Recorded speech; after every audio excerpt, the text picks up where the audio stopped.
We on the podcast, baby. Club Talk. Jay Brody. Yeah, baby, it's that Club Talk.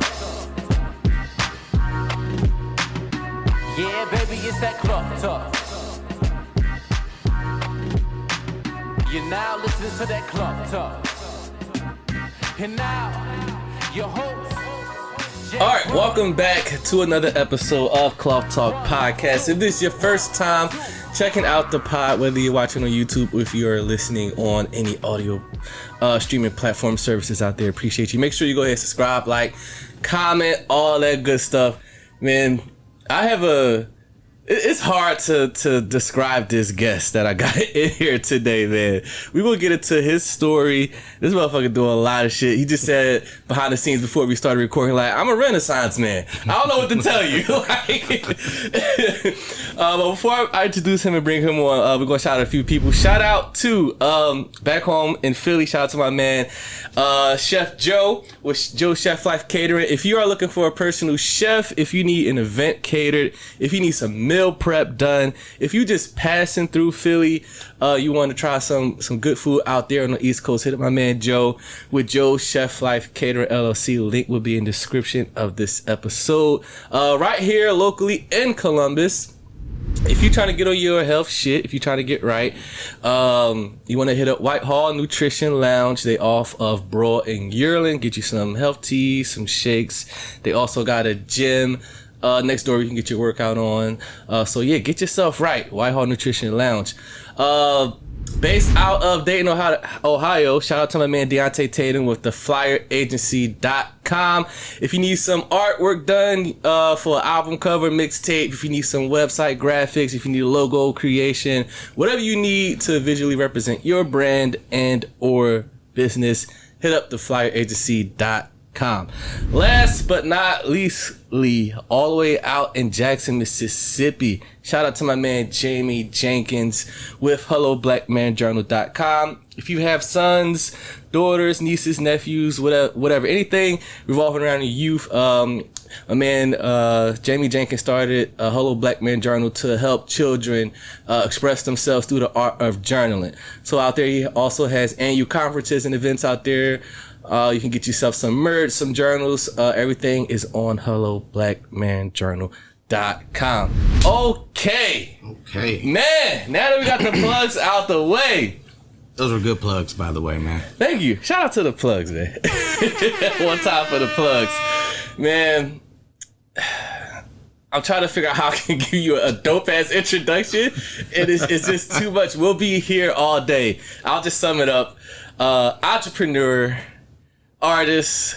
I mean, I got some shit in this bag that I'm about to reveal to y'all. None other than Renaissance man. We gonna get into all the renaissances that he's involved in throughout this discussion. Hopefully. Not to be confused with Beyonce's Renaissance. There we go. Yes, Myko Glaze is here in the building. Real G's don't need long introductions, though. Like, it's true. If y'all really want to, well, y'all going to find out through this discussion a lot about him. But if y'all really want to dig into it, just follow him. We're going to tell you where you can follow him and all that stuff. See all the shit that he got going on.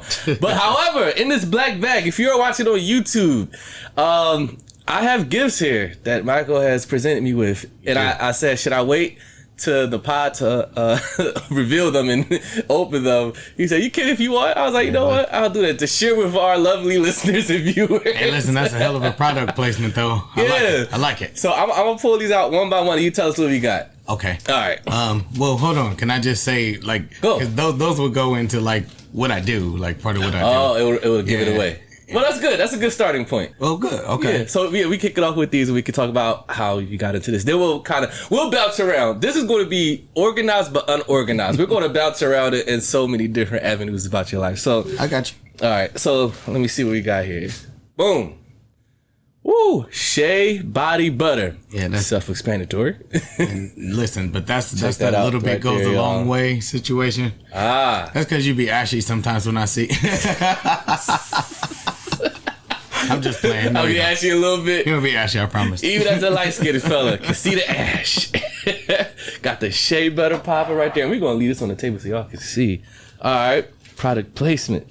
Oh, man. Man, this one's kind of heavy. Oh yeah, that's the candle. Ooh. That's the jasmine and dew candle. Jasmine and you. Yeah, it's made with Italian jasmine and Egyptian musk. Ooh. That's damn. One of my favorites. It's named after a poem I wrote. See how I integrate all of my things? Look at that.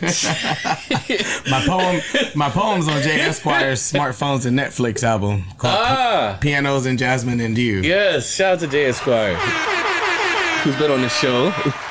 So these products come from my product line is called Organic Essentials by Universal Hands. That's grapefruit peppermint body wash. Man, it's made in a castile base. That's gonna make you feel great. Man. And you won't be musty. Right. Cause especially right now, cause it's sweet and summer season now. We're in the dog days in Ohio. Man, grapefruit and mint body wash. Yeah, that's one of my favorite products.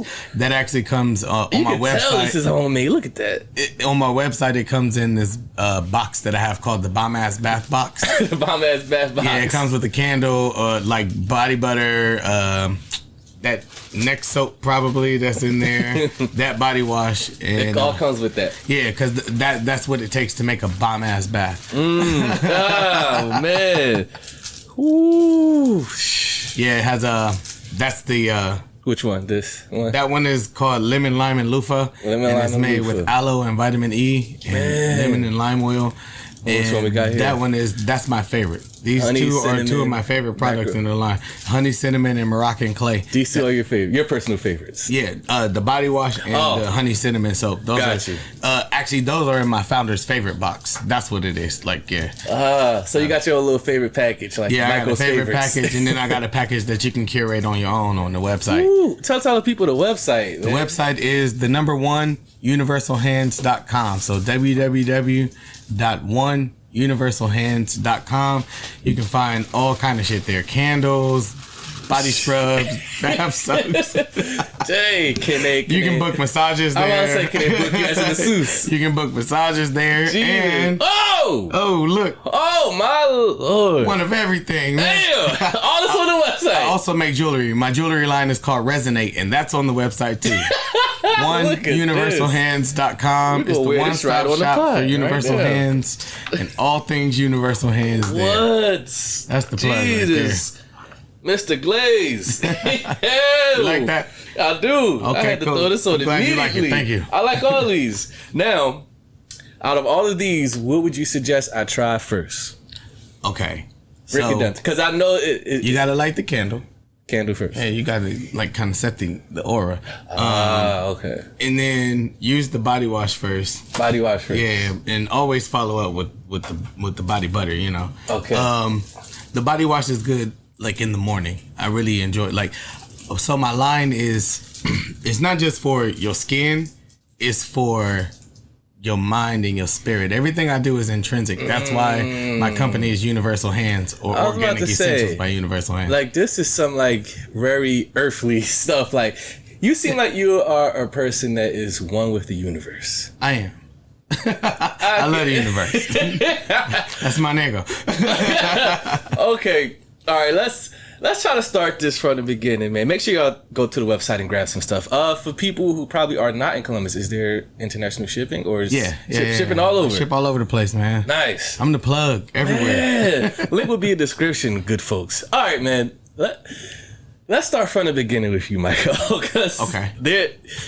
There comes a lot with you, man. And hopefully what I want people to gather after this episode has complete and people have watched it and listened to it in its entirety, that they have gained a new respect for you or learned something that they probably haven't known about Myko Glaze. Because I think people have this assumption about you. They think I'm an asshole for real. But I'm nice, so they can't say it to me. And people like me, so I'll be like, imagine telling somebody you don't like me and then boom, they bust you in your face. Yes. How did you get from Louisiana to here? Okay, so you clearly looked at my Facebook. I'm not from Brimstone, Louisiana. This is a lie. No, that was just the only thing close to hell was Brimstone. And so Brimstone, I didn't know there was an actual Brimstone. It is. I'm from here. So you born and raised Columbus? Yeah. So that's just a joke. Born and raised Columbus, Ohio. Brimstone, Louisiana. No ties to Brimstone at all. No. Okay. All right, man. So how I got here, I descended down from heaven where all angels come from. No. I like that. But my parents are from here. Okay. And so she being from here. yeah. But I'm one of those kids that had a very interesting dual life. Because my parents weren't together. But they liked each other, you know what I mean? Okay. So my father lived in one area with Mount Vernon Avenue. Okay. If you're from Columbus, Mount Vernon Avenue it's notoriously the hood, but it's like nestled somewhere in there, like a few rows of houses. Where what's that? Lincoln Brownsville Village? Yeah, Brownsville. Yeah, that's where I first lived at when I first moved here to Columbus. Okay. Out there, so I know exactly the plaza and all that. Yeah, I don't live over there. Oh, you just a little about to further say down. I'm nestled over in the little spot where I actually live by like where the pool is. Yeah, so okay. I'm in the cut for real. Yeah, but go ahead. So I grew up. The house that I live in is the house that I grew up in. Currently, yeah, that's dope. And then my mom is from the projects. She's from the South End. Like, I love her because, like, shout out to her. And so I grew up between the South Side and the Near East Side, and I was a little hood baby though, like for real. That's actually why I do so much now, because I saw so much like negativity. You know what I mean? Like I'm a little older. I just turned 40. So Ooh, nice. hey. But I came up during like heavy gang activity and things like that. I'm about to like, say you're right in that pocket where it was heavy. Yeah. So when I was like 11, my brother got indicted for murder. But it's cool. We're not gonna get heavy with it. But when we talk about what drives me, why I do so much, is because like. I mean, my dad's a good example, but, you know, as far as being creative and following your passions and just really making your own niche, because I come from the get a good government job type family, like that was making it out. Gotcha. But I came from that and I didn't want to be like that. You know what I mean? So I made a different choice. I got younger siblings. I'm one of 11 kids. So 11. Yeah, I'm not the oldest, but like where I sit in there, it's important that I make something of myself because there are enough people watching me to see what to do next. Wow. You know. Now, did all 11 of y'all live in the house? Okay, so no. How does this work? My mother's 7 did. We all. Okay. That was hell. But then my father's 7. We're so spread out. Like I'm 40. My brother's like 34, and then my sister's 20, and then my other sister's 16. You know, so we're really spread out. But my brother's in med school. You know what I'm saying? Like, yeah. Shout out to him. So yeah, shout out to him, man. That's wonderful. Little black boy from Mount Vernon Avenue. Out there in med school. He wants to be a brain surgeon. Man, that's crazy, right? And he's saved, and I got a potty mouth, and that's like Jesus' nephew. I'm about to say, like, between the 11 of y'all, I'm pretty sure y'all are all probably super different. Very. I'm the coolest. I'm about to say, like, where did you fall in that? So on my mother's side, I'm the middle of 7. Okay. But my brother and I were 7 years apart. He's older than me, and then my sisters are older than him. But the rest of them are younger than me. And on my father's side, I'm the actual oldest. So, Man. Let me ask you this. If Don't Fuck It Up was a person, right? You're right. Cause, damn. Let me ask you this, because I don't come from a large family like that. I just got one sister. Did you ever feel times where you felt like you wasn't getting, like, I don't know, the attention that you needed from your parents?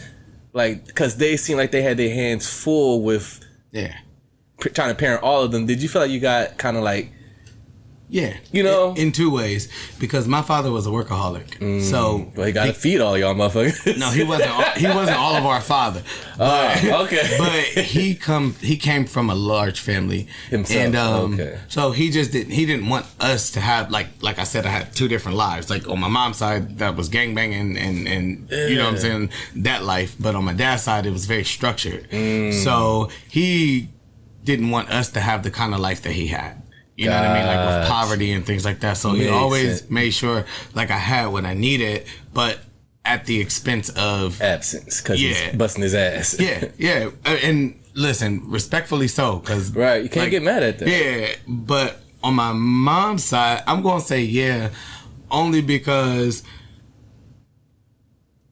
of 7. You know what I mean? Like I was probably, I'm gonna say, the most low maintenance one. And that's because I had somewhere else to be. So I didn't need as much as the rest of the children. Like, and it was intentional because my father made sure that, because he and my mom have always been friends and they've always loved each other. Yeah. So he always made sure that I had what I needed so it didn't take away from anything. You know what I mean? Like, because the 3 oldest ones, he actually raised them at first, and then I came of his loin. You know what I mean? So got you. Yeah. So you was pretty much self-sufficient at an early age. Yeah. That's good. Makes sense now. I like that. I'm gonna start saying it. Self-sufficient. There you go. Okay.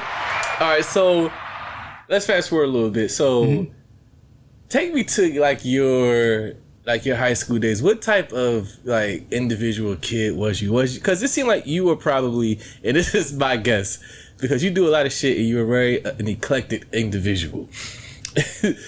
It seemed like you were probably one of the kids that people didn't get.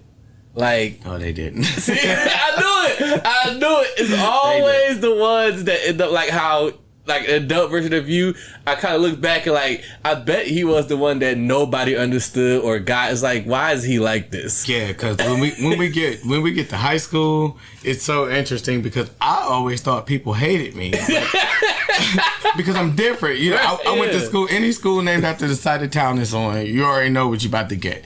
I went to South High School, and so I thought that people hated me because I played too much, and like, but it was in the middle of the hood, and I was one of those black kids that listened to the Spice Girls and Korn, and like I just was all over the place with that. And then, you know, just being real, I came out when I was 15. So I was like one of the first people from the hood that really like walked in my purpose. like, you know, like I walked in my truth. I didn't have... That's a death sentence, man. It's not, because I went to school with Put a mark all on of my yourself. cousins. Oh, okay. Like that was nothing but fights because they gonna try you. Nah, not even that, because for There real, you go right there. the thing about it is, like, I wasn't really a heavy scrapper, but like I don't fuck around. So like before anything, I'm a man. You know what I mean? Like in the literal, I'm a cisgender man. You know what I mean? Like, just like, still, that don't get it fucked up. Yeah, because it started somewhere, and I'd be like, no, but like, again, my brother was a gangbanger, and my cousins was thugs, so I didn't really have those worries. I always tell my cousins though. I always say, like, I thank them because nobody ever treated me like the gay one. They just always treated me like Myko, you know. So gotcha. I ain't get singled. I ain't had that kind of life. I don't have that kind of. When my dad, blessed, man, because I have some horror stories. I am the last podcast I was on was about things like that, you know. And I listened to that episode. Because I wanted to talk to you about that after the second break, but we're here now. Right. So you know what? I want to hold that. We're going to come back to that because we're jumping around. Okay. In your time. Yeah. So but I didn't have those problems when I was younger. You didn't? No. That's fascinating. I still don't have those problems. Even now? Did you ever deal with it? Like, people, you know, like, trying to, like, test this motherfucker, you know. No. Because my home life was so solid. Like, me and my dad, we like this. You know what I'm saying? Like, I didn't have to question that. My mom was like, is that it? You know? But I told you my mom, yeah, my mom is, she's very worldly. You know what I mean? Like, so, and then my dad was just like, well, you know, you're my son, so I don't know. You my boy. What you want. But I'm worried about the way the world would treat you. Right. But nah, like, I didn't. That's amazing. Yeah, because my brothers is goons and they love me, you know, and I be telling people, like, nah, you gotta be careful how you treat me. Right. Because I got some people that don't play about me and I can't control how they love me. It could get ugly. It could. Or it could be great. You know what I mean? Like, it's two ways it could work. Or you could just leave me the fuck alone and we don't gotta worry about it, because I don't bother people. And when you don't bother nobody, people tend to not bother you, for real, if you do it right. Yeah, right. So it's safe to say that you get your connection to the earth and the world from your mom and the hard working entrepreneur spirit from your dad. Would that be safe to say? If we was to generalize, like, you get that from... Not the earth and the world from my mom. She's not a worldly person. She's worldly, like, of the world. Like how the Christians be like, if you're not in church, you're of the world. She's of the world. My mom was a hood rat. She was like one of the first 8 hood rats ever, so bro. where does that come from? That side of you, like, being one with the universe and, you know, that comes being from, in tune with the spirit and all that stuff and vibrations and... It comes from going crazy. Okay, going crazy. Yeah. You went crazy at one point in time. I did. We call these meltdowns? No. I had a whole period of life. You know, Straight jacket crazy? Almost. It got that bad? Yeah. Like, I mean, I done seen some shit and I done been through some things. You know what I mean? Explain. And, so, when I was younger, being one of those people that people don't Because we're still in your formative years. And that this is a part of my formative years. Okay. This is like, thank you for allowing me to even use this subject matter, only because like people don't want to hear the real shit because they want to be so entertained. Yes. They want to see you smile, but they don't want to know what it took to get there. Woo! That's heavy, Myko. I just promote healthy black anything, you know what I mean? Yeah. And I always tell people, like, if you like me, you love that side of me because that's the side that got healed. You know what I'm saying? That's the side that I had to find. Like, I was one of those kids, again, where people didn't get it. Right. I played the fucking flute. You know what I mean? I sang, I took dance lessons and still had to come back to the ghetto and figure out who I am. You know what I'm saying? Like, with people in my house with reputations, you know what I'm saying? And I was not the same. Right. You're a complete polar opposite of what you grew up in and what your environment was. And here you are, this kid that's like, well, why aren't you doing what they're doing? Yeah. Because I'm supposed to be a drug dealer and I'm supposed to just fall in line. Yeah, and it don't look right any other way. Yeah. You know, so I had to go through some things where like I just felt kind of alienated because I didn't fit a mold. You know what I'm saying?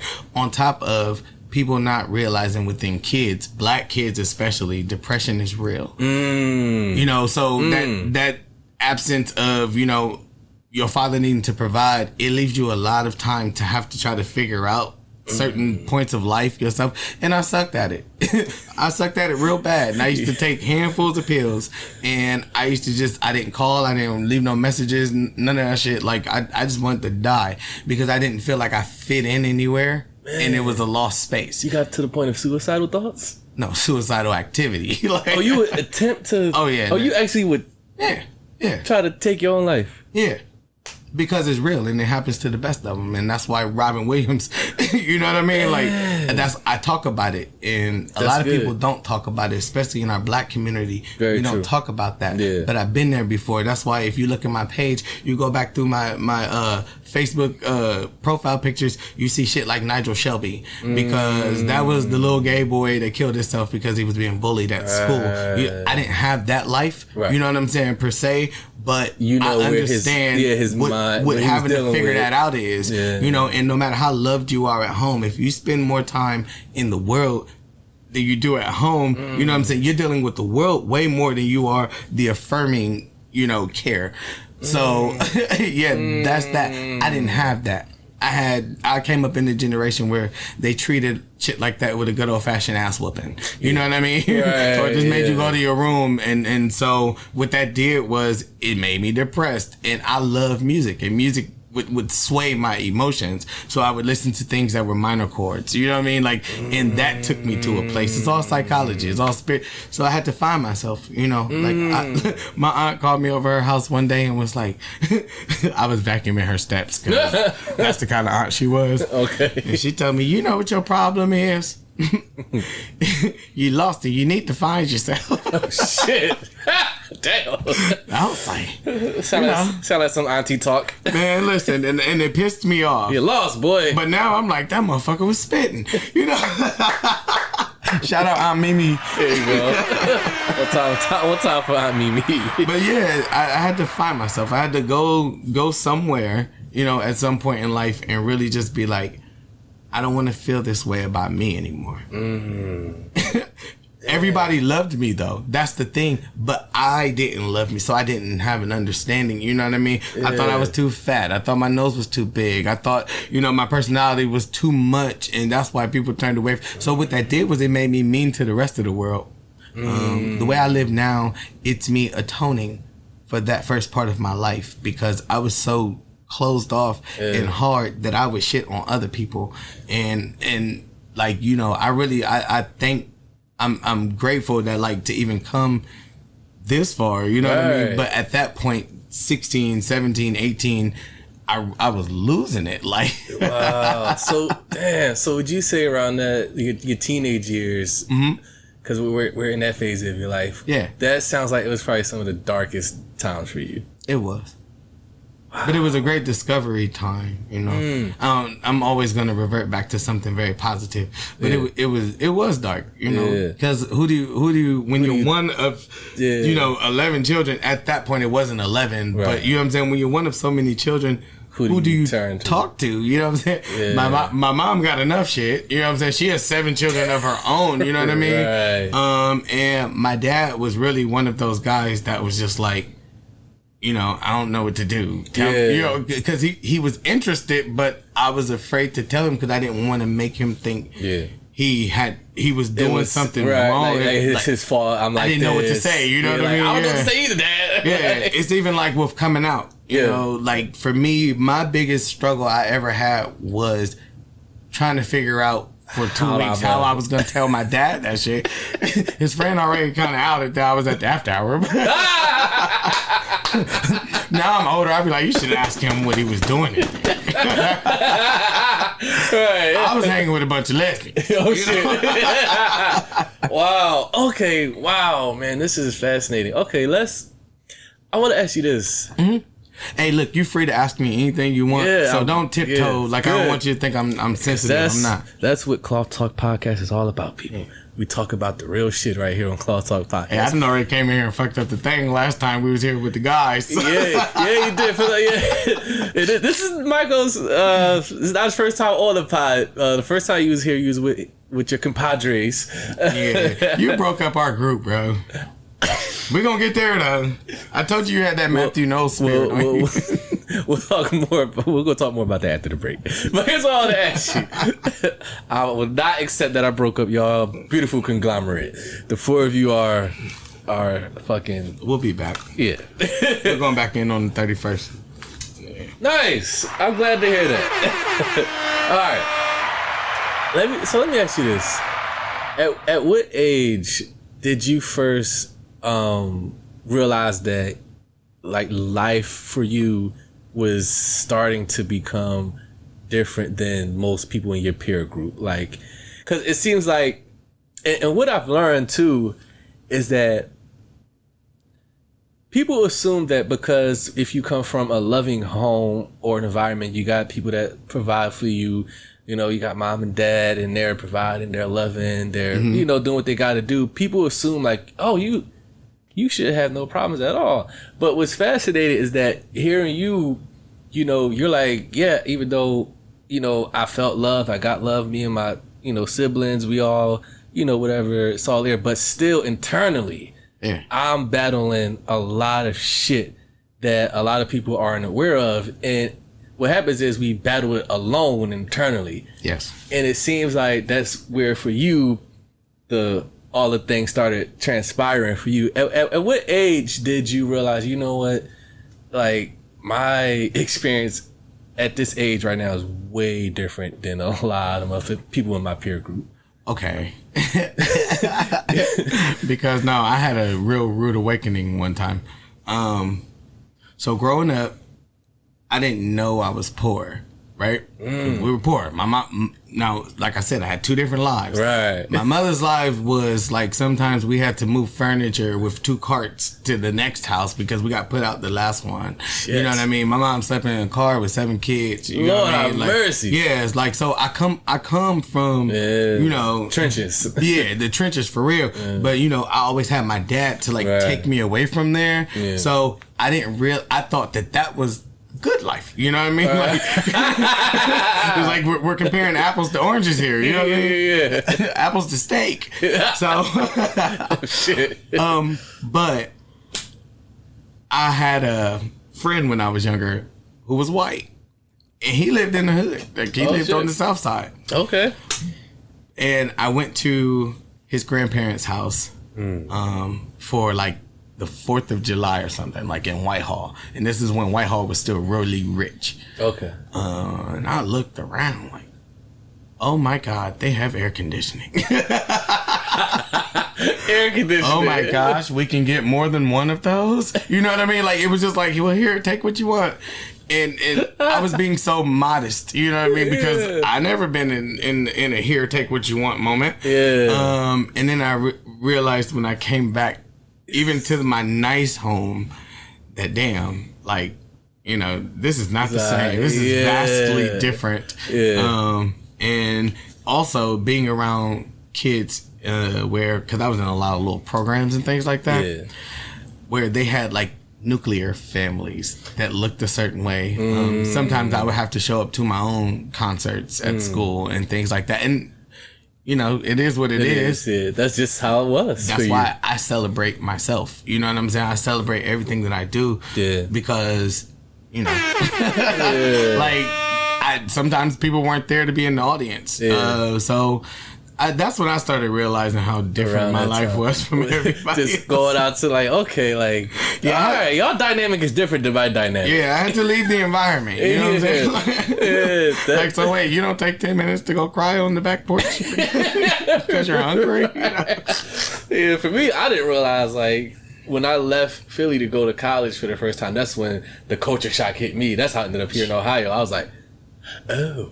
Man, I'm like, oh shit, I lived across the country and been culture. I get culture shock now. Like, yeah, it's crazy.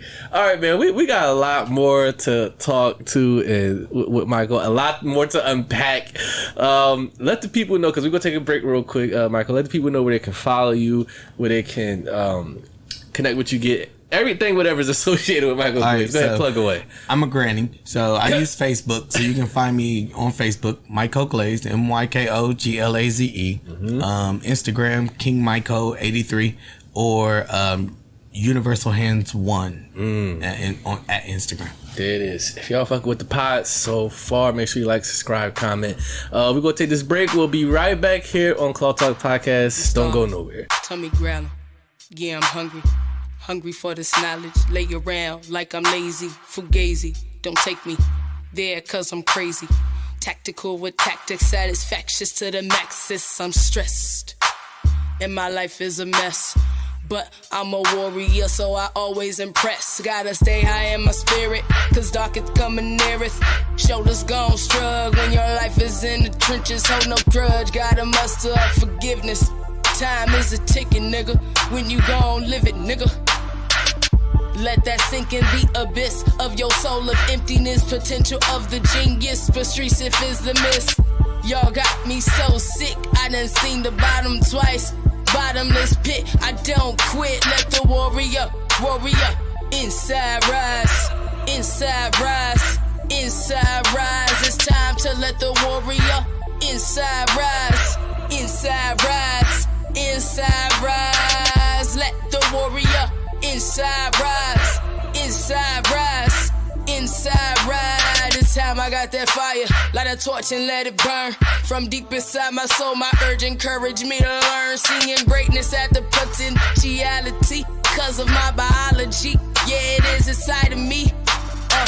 Kinetic mechanisms help my inhibition, wealth, ambition of myself. Yeah, I got to help myself, created like God. Yeah, in his image, you really can't break me. I'll wait, are you finished? Diminish, you niggas, down in the trenches, where I left your ass a month ago. Yeah, forgiveness. Tight with the tactics, gotta have it. Esquire coming through this thing like a savage. The warrior, inside rise, inside rise, inside rise. It's time to let the warrior inside rise, inside rise, inside rise. The warrior inside rise, inside rise, inside rise. It's time to let the warrior inside rise, inside rise, inside rise. Yeah. And we're back right here on Claw Talk Podcast. People have no idea what just happened, Myko. They look like, what the fuck? I still don't know what happened, you guys. We're back. The Renaissance man himself, is here in the building. Myko Glaze is here with us, man. Okay, so we're unpacking, man. We're unpacking. All right, so you mentioned early at the age of 15, that's when you decided to come out. Nobody decides. Oh. But yeah, that's when I came out. That's when he's like, fuck it. Hey, we're here now. It is what it is. So 15, it, you know, that comes out. But at what age did you know? Oh shit. When I was like 4. That early? Yeah, but it wasn't sexual. It wasn't. It was just always knowing that I was different. Now, enlighten me. How does, for people who are probably listening and watching and wondering, how does someone know? Well, when you're 4, you don't even know what gay is. You know what I mean? Like you don't know that it's same sex oriented. You know what I'm saying? Things like that. But what you do know is this: as a 5-year-old, a 6-year-old, an 8-year-old, you know how different you are. And you know which toys you might be attracted to, you know, like what color schemes you might like more. Also, R&B music, for me, it was like, I love En Vogue and I love Whitney Houston. And like, hey, listen, I'm Sweet part of Euphoria. I'm their primary fucking target market. You know what I mean? So while everybody's running to go get the rap albums, you like, give me that SUV in the back. I was getting fucking Escape. You know what I mean? Like I was listening Brandy to Monica. yeah, like, and so that actually, music was my safe space with that though. Huh? Mm-hmm. R&B music. Yeah. Really? Yeah, that's my escape. No This pun is intended. this is how, with an ES. But nah, this is how everything kind of rounds out, comes together, you know, for me. Interesting. Wow, so early as 4 or 5 years old, you noticed that what you were gravitating towards. Yeah, it was very different. Different from from the other boys, yeah. Right. Yeah. Huh. And I wasn't interesting. I wasn't raised in a totally toxic environment. So I was allowed to explore things, you know, that I enjoyed, like again, and this is, in some ways, I'm learning that it's a form of privilege. Well, considered, I don't subscribe to everything being a form of privilege. Like, I'm not apologizing for my shit. You know what I mean? Yeah. But I do realize that there are people out there who were 4 and 5 that couldn't express themselves how they wanted to. You know, I always tell a story about how my dad let me get a Cabbage Patch doll because that's what I wanted. You know, got it for you. Yeah, we had an arrangement like where places I couldn't take it with me, but I was allowed to have it. And it was mine, and nobody better not fuck with me. You know what I mean? Like, my dad is like that. I like that. That man bench presses like 650, and God damn, big old dude. Yeah, so I had one of those like where we probably not gonna fuck with you. Right.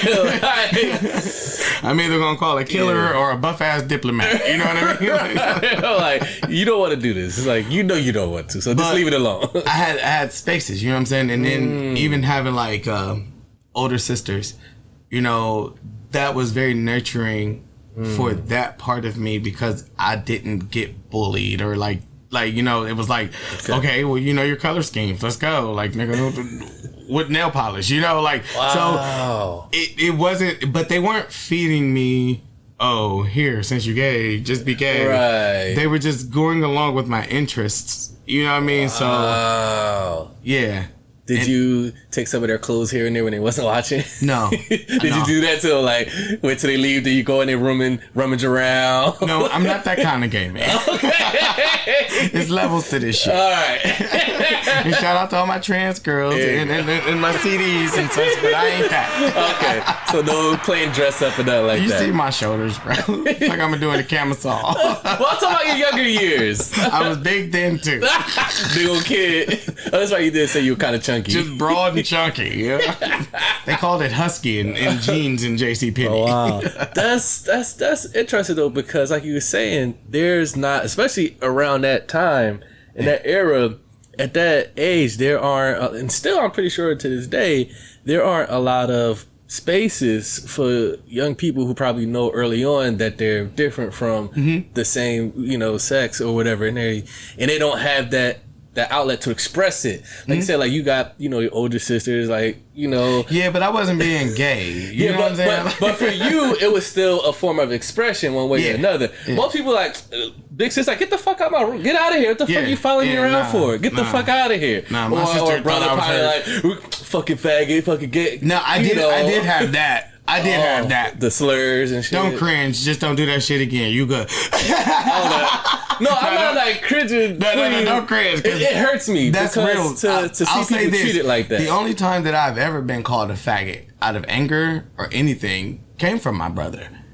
The world does not treat me like that. And it's fucked up because we're cool now. You know what I'm saying? I love him, but we come as black men. You know, that's a deeper discussion. Oh, boy. You know, because we come from a place where even that word, it wasn't a homophobia for us. You know what I'm saying? Calling each other sissies and things like that. Soft. Yeah. So, you know, even now I combat that with my family members because I'm just like, look, stop doing that shit. You know what I mean? Like, just don't do that. Like, because we live in a space where, like, you do have to be mindful of that. But I do also have to understand, because I'm from the hood. My demographic, my core, who the fuck I am, is from that space where you push each other, you call each other a punk. Or, you know what I'm saying? Like, faggot wasn't, like, the worst for us, but it was something to be said. Now it's applicable because of my lifestyle, but and it's offensive because of my level of advocacy. But you know, this is why I said, when you gonna get me on the podcast? You know what I'm saying? Because I'm actually on this current crusade to just get in spaces that I don't necessarily belong in and have these conversations because we're in a space now in the world where everybody doesn't understand. I'm still learning about, and listen, I've been gay since the fucking 90s and I'm still learning about the levels of trans and non-binary and things like that. Even in the black community, nobody's willing to sit down like man to man and have a discussion like this. You know what I'm saying? Like, and unfortunately, because people don't want to educate themselves, they kind of just stay away from it. Like I think what it is that people we're so comfortable seeing things from one lens. We just see our perspective, and I think a lot of us don't challenge ourselves to, you know what? Let me understand the other side, or let me understand what's going on over there in that community, or what's his story, what's his experiences, or him or her, whatever. And we don't dive into you know, those type of discussions. And that's exactly why I started this podcast. People ask me, like, the name Cloth Talk with it, and I told you that before. I was like, it's a platform to have people who are cut from a different cloth on here, and we talk about it. So this is like perfect for this platform. So for a message for the people out there, you know, if you're one of those people who are living in your own bubble, your own world, and you're not, at least, not saying that you got to throw yourself out there, just open a perspective.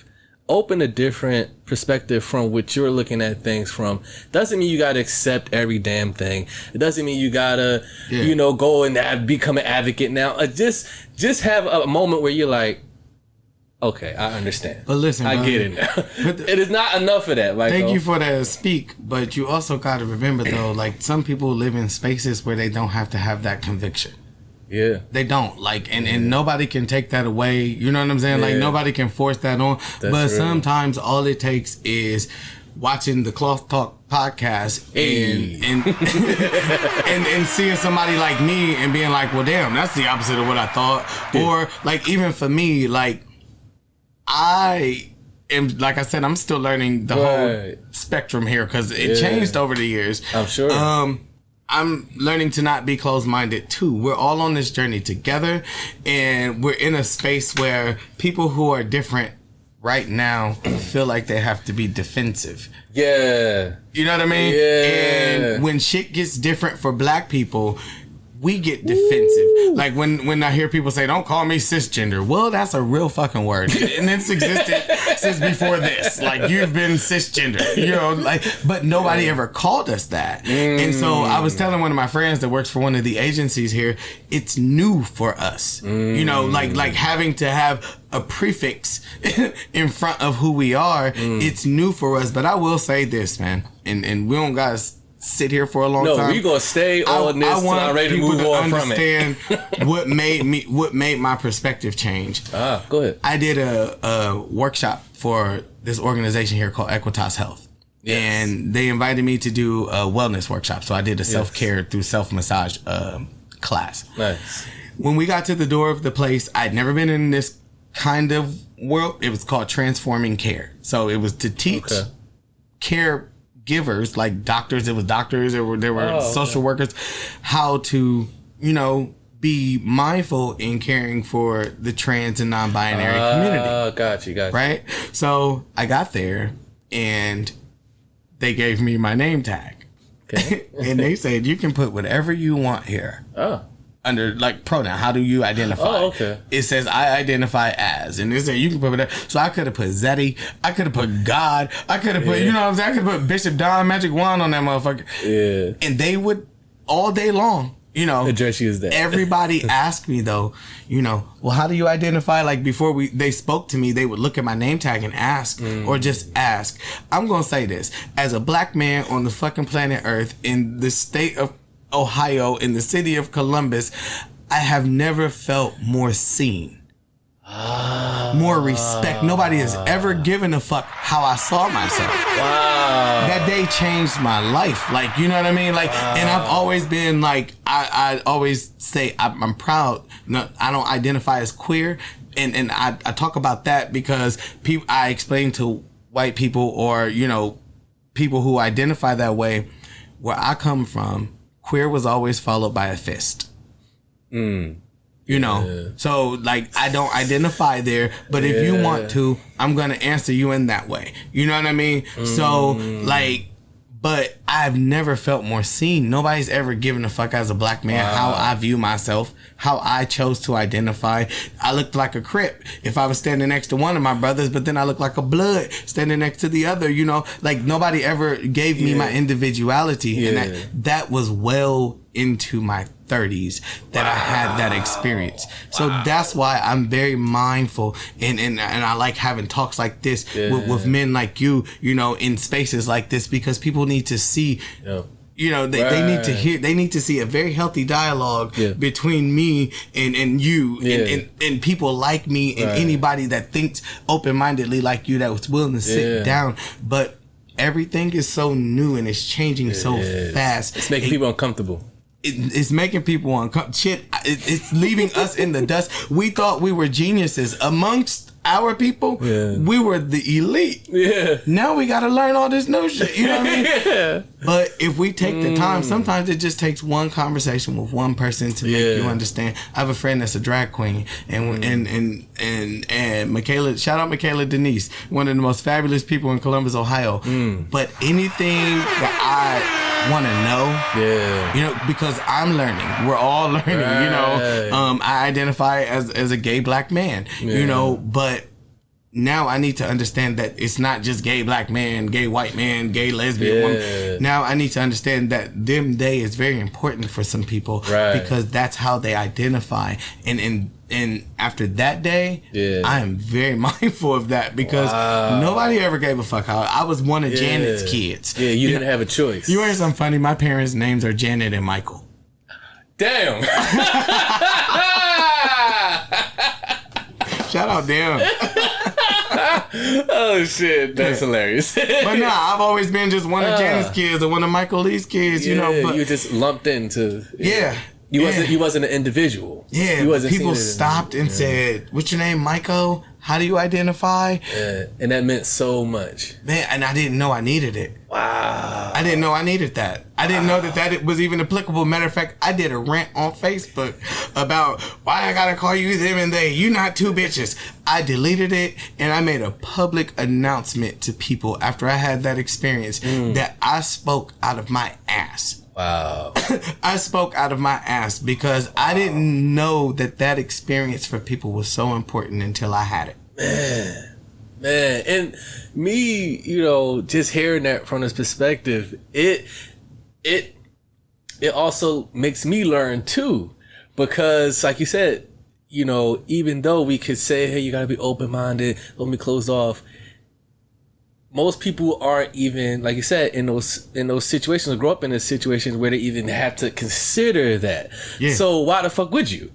Yeah. So it's cool. It's like, we don't hate y'all, but hey, here's this too. Yeah. Here's this too, Yeah. That's powerful, man. Wow. Okay. All niggas ain't the same and all gays ain't the same. Right. And I think that's what happens. I think that they look at certain communities, whether it's LGBT community or whatever community, and we have a tendency, just as humans, to just lump people together. Yeah. It's just like, oh, you belong over there. Yeah. You're in that group. Go ahead, go over there. You're like, what the fuck are you talking about? Yeah, like, I don't even know that.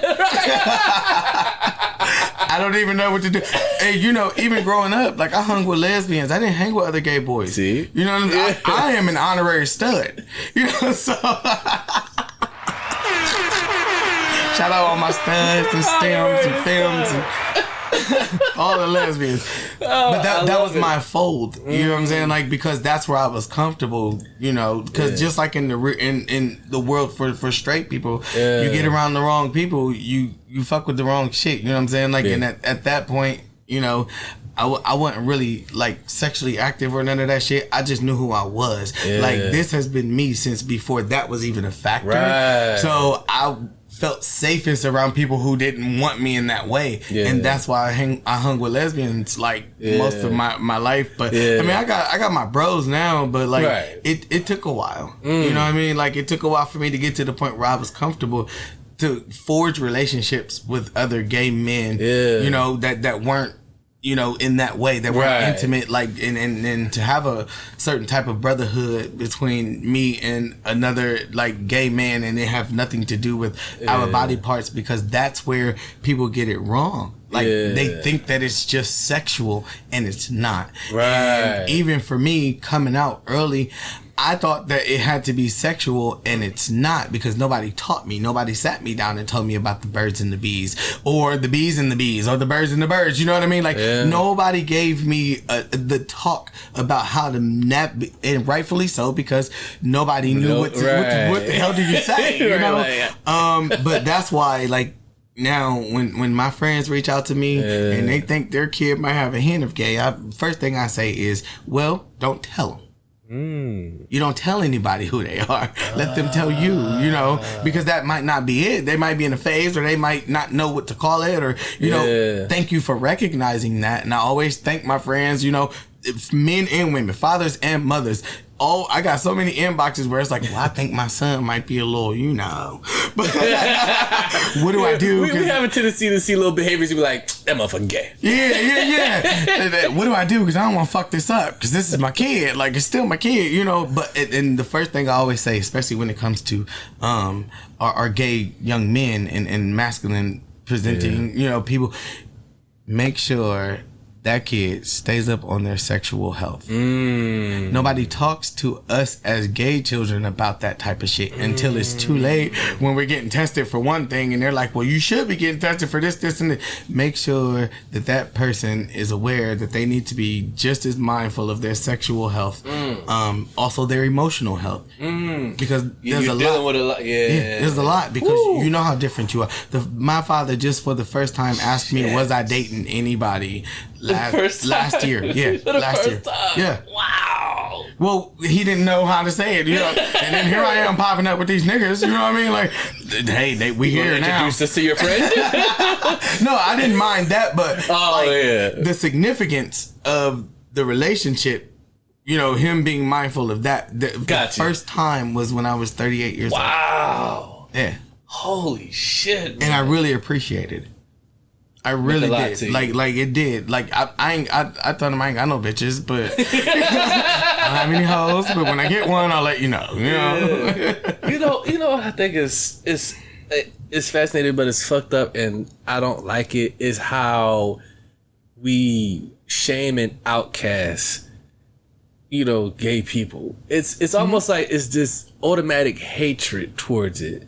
And it always bothered me. And I didn't understand, like, just, I'm like, okay, like, just because that person or, they like what they like, why you gotta hate them? Like, sometimes that's a self thing. It's like, why you hate them for who they are? Sometimes it's a self thing. Like that motherfucker come over here, I'm gonna beat that motherfucker's ass. Why? Brother, people are. What did he do to you? People are afraid. I'm gonna fuck him up if you try that shit with me. They're afraid of freedom. Not even looking at you. Yeah, and like I always be saying on Facebook, it's always some undesirable ass nigga worried about it. Like I never understood the hatred and anger towards it. Because people are afraid of freedom. When some spirits, some energies, not everybody, right? You know what I'm saying, but some energies can't handle seeing somebody live life that out loud. Even when it and it's not just gay people. Sometimes you see a mother mad at her daughter for walking in her bad bitchness. You know what I'm saying? Like or whatever the case may look like. You think you da da da da da. Right. All that is you're afraid to see somebody live free. Sometimes that shit is them fighting some things within themselves, and so there's an envy that causes like a self-hatred, and I'm not about to sit here and bash, because we come in a space. I always tell people, like, I don't do that to people because you don't know. When my homegirls be like, I think he gay, you think he down low, and I just be like, well, look, if he came home and said, hey, I love you, but I suck a little dick every now and then, you're not going. You're not going to stick around. You know what I'm saying? So that's why you get left for a white woman. You know what I mean? And that's their choice. The same way it's your choice to not fuck with this person, it is your obligation to just make sure they're not uncomfortable around you. Yeah. You know what I'm saying? You're not doing what they want you to do, so they're afraid. It's that level of freedom that you have, that you represent. I represent a level of freedom, and anybody want to fight, I'm cool with that. But I represent a level of freedom that like intimidates a lot of black men.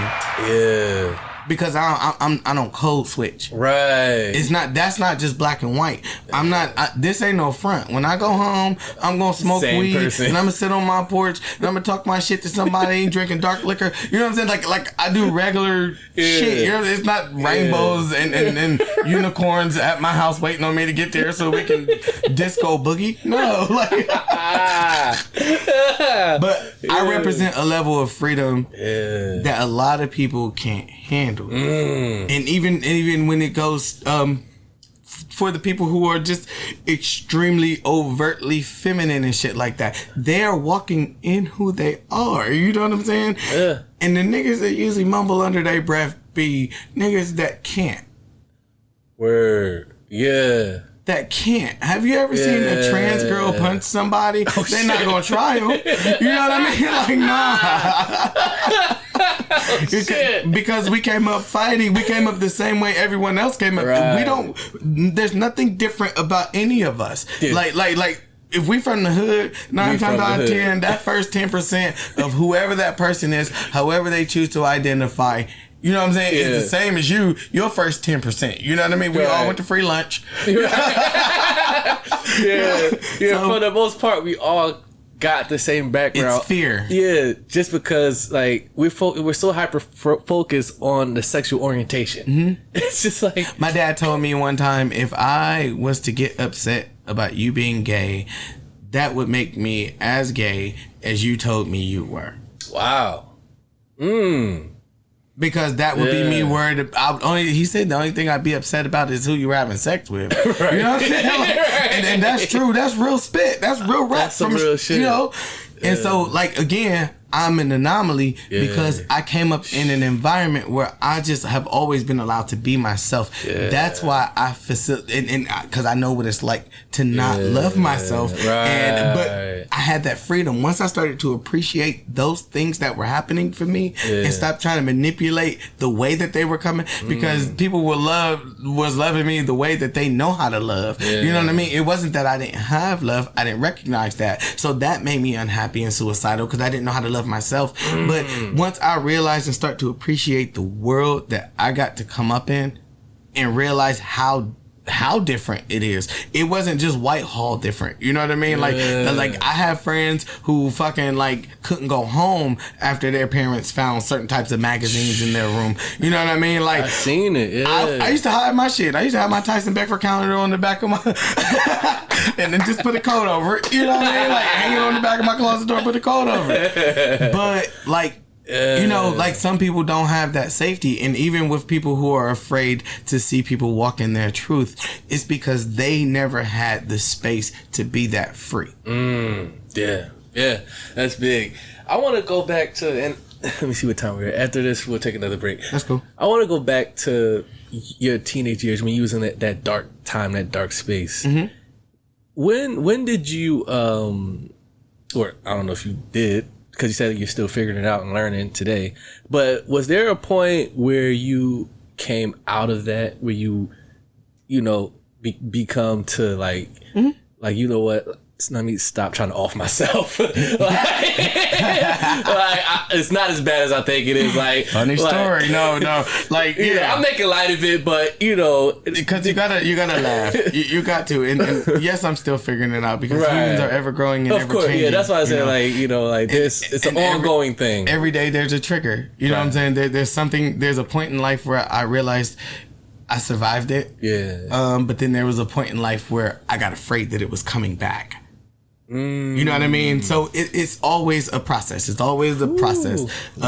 I've been with the same therapist for 8 years. You know what I'm saying? Like, black men need therapy. All people need therapy if you need it. I'm going to go on the record and say that's one of the best things I ever did was check myself into therapy. After my divorce, I was with my ex. We was together for 10 years total, married for 5 of those 10. And after my divorce, I'll tell you what, Michael, I ain't going to lie. I was sitting here by myself one day, and I'm just sitting thinking, I'm like, there's a lot of shit in my life I didn't deal with. Yeah. I was just living life.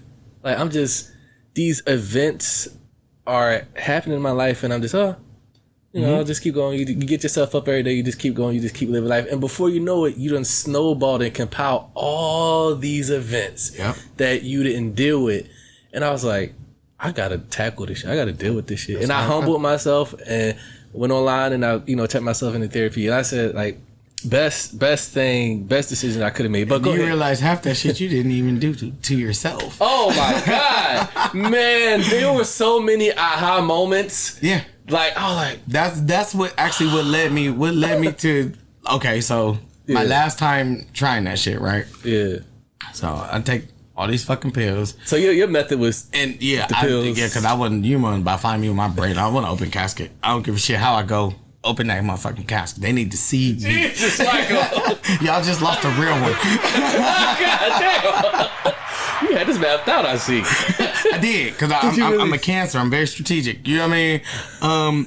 But I was listening to fucking Times of Wasting by Erykah Badu from the Mama's Gun CD. Okay. And I took a handful of pills. And I kept going. And I was drinking Sky Vodka, right? Christ. And God damn. I passed the fuck out. I did. He was going hard. It went down. But what happened was that was the one time that I called somebody and was like, hey, I think I did too much. And so my cousin sent an ambulance to my house and they got me where I needed to go. I got to the hospital. I woke up and was like, damn, you know, I can't even die right. You know? Yo. And I know people are going to be like, you know, that's not funny, but inappropriate affect, right? So, yeah, you can't even die right. So I spent the next couple years after that, you know, like, I made myself stop that shit. Like, I took all of the medicine. Like, I didn't take no fucking cough syrup, no headache meds. I got, like, if I was in pain, I took slippery out.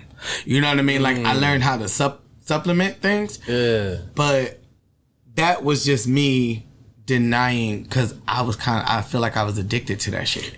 You know what I mean? Like, it was really, like, for me, there was not a high. I don't want to say a high, but that was my answer to everything. You know how crack addicts, like, something go wrong, they about to hit that motherfucking missile. You know what I'm saying? Yeah. Potheads, something go wrong, we go out to the car and we do our big one. Yeah. Like, that was your thing. That's what suicide was for me. Wow. I hated life so much that it was like a game, like, you know what I mean? Like, and it didn't matter because I always felt like if I die now, like, I don't have kids, and you know what I mean? So, like, it's just me. Yeah. So it really wouldn't hurt anybody for that long. Wow. And so that's how I felt.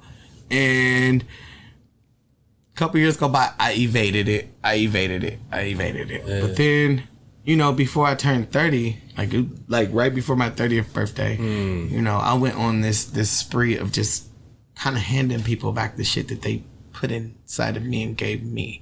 So just having really honest, hurtful conversations with people. You know, I was 29 years old, you know, and I had to tell my dad, like, listen, these are things that I have carried with me and I don't want them anymore. And I need to give them to you so that you can do with them what's going to dispel them. You know, just really getting to that point. And that was before therapy. That was before therapy. I moved to Miami and I sat in Miami. You know, I went to massage school there and everything. And I sat there and, you know, it was time for me. Like, I didn't have anybody. I had one person that I knew there, but that person had a life, you know. So just really taking that time to be alone. I had never been alone, and really been alone. Like, I've been alone in a room full of people, but I'd never been alone in life. Where there was nobody to my left or right to be concerned with, and all I could do was sit with myself and figure out how to heal myself. That's when I became a Nichiren Buddhist, you know what I'm saying? Like, and gaining something to believe in, you know, that's how it stopped for me. That's what brought me closer to, like, my universal, like, experiences, because I had to love myself. Like, I really had to look at me and be like, nigga, I fucking love you. Like, first of all, you didn't die. So cut it the fuck out. Yeah. So just stop it. That's a no-go. But then just figuring out, you know, how to put those things back into me. And being good. Like, I went and I apologized to a lot of people. Nice. You know, not that I was just out here just being a fucking shithead, but like, sometimes you got to find the karma. Yeah. You know, because karma's not a punishment, it's a lesson. So you have to find that karma, and then you do what you want with it. Like, but I want to give you my apology. I want to give you my love and tell you, like, that space that happened from, it wasn't me. You know what I mean? Or it was me, but it's not me anymore. You know, and also you got to respect people's choices to forgive you or not. Yep, that's very important. Yeah, because they have the choice. They do. And you got to live with it. You can't force, like, man, well, I apologize. You ain't going to accept my apology? Like, you know, they don't have to. So after that, I coasted a little bit more, you know, and then I had some shit happen that I felt like, like, you know, would have broke me or ran me back to, like, back to that. Yeah, like one of my bros got murdered, you know, and that was heavy. It was heavy for me because, damn, nigga, you not coming home? You know what I'm saying? Like, we were roommates. You know, he was one of the only straight dudes that I trusted. You know what I mean? But the other thing was grieving. I didn't grieve like. I couldn't grieve that right because my other roommate was his brother. Damn. So it was like, you know, like I gotta go for long walks or like, you know, like do extra shit because I don't want him to hear me emoting through the wall because I don't want to trigger him. Right. But that's when I got a therapist. There you go. You know, because I was just like, well, I also don't want to take a handful of pills and that be the answer. I also don't want to, like, be sleep for 3 days from depression, you know what I'm saying? And that be the answer to, like, dealing with it for that day. I found me somebody that I can talk to and really just be a space where for an hour I can just talk about me. You know what I mean? And I can deal with my emotions because I go home and I'm so strong in this area, in these areas, that maybe there's some shit I need to, you know, work on. And that's where that side of me got birthed. Wow. Woo! Man, it's funny how there's a lot, ain't it? I'm sorry. No, I love it. That's what we do right here on Claw Talk Podcast, man. Let's do this, Michael. We're going to take another break. For my artists, y'all know I play music during the breaks of the podcast. All my independent artists out there. Oh, and by the way, we're going to ask Michael about is he going to release some music? This motherfucker's been performing all over the goddamn place. Could be not. Who's to say? We're going to come back after this break and talk to him about that. We got some official music coming out. But to my artists out there, if you want to get your music played in rotation during the breaks of the podcast, send that to clawtalk5@gmail.com. Attach your MP3 file, name of artist, name of song, and your social media so I can show you some love and tag you and all that good stuff. Michael, good sir, where can the people find you again? Where they can connect with you? Where can they book a massage? Number one, universalhands.com. Universalhands.com is all things Universal Hands. And at King Myko 83 on Instagram.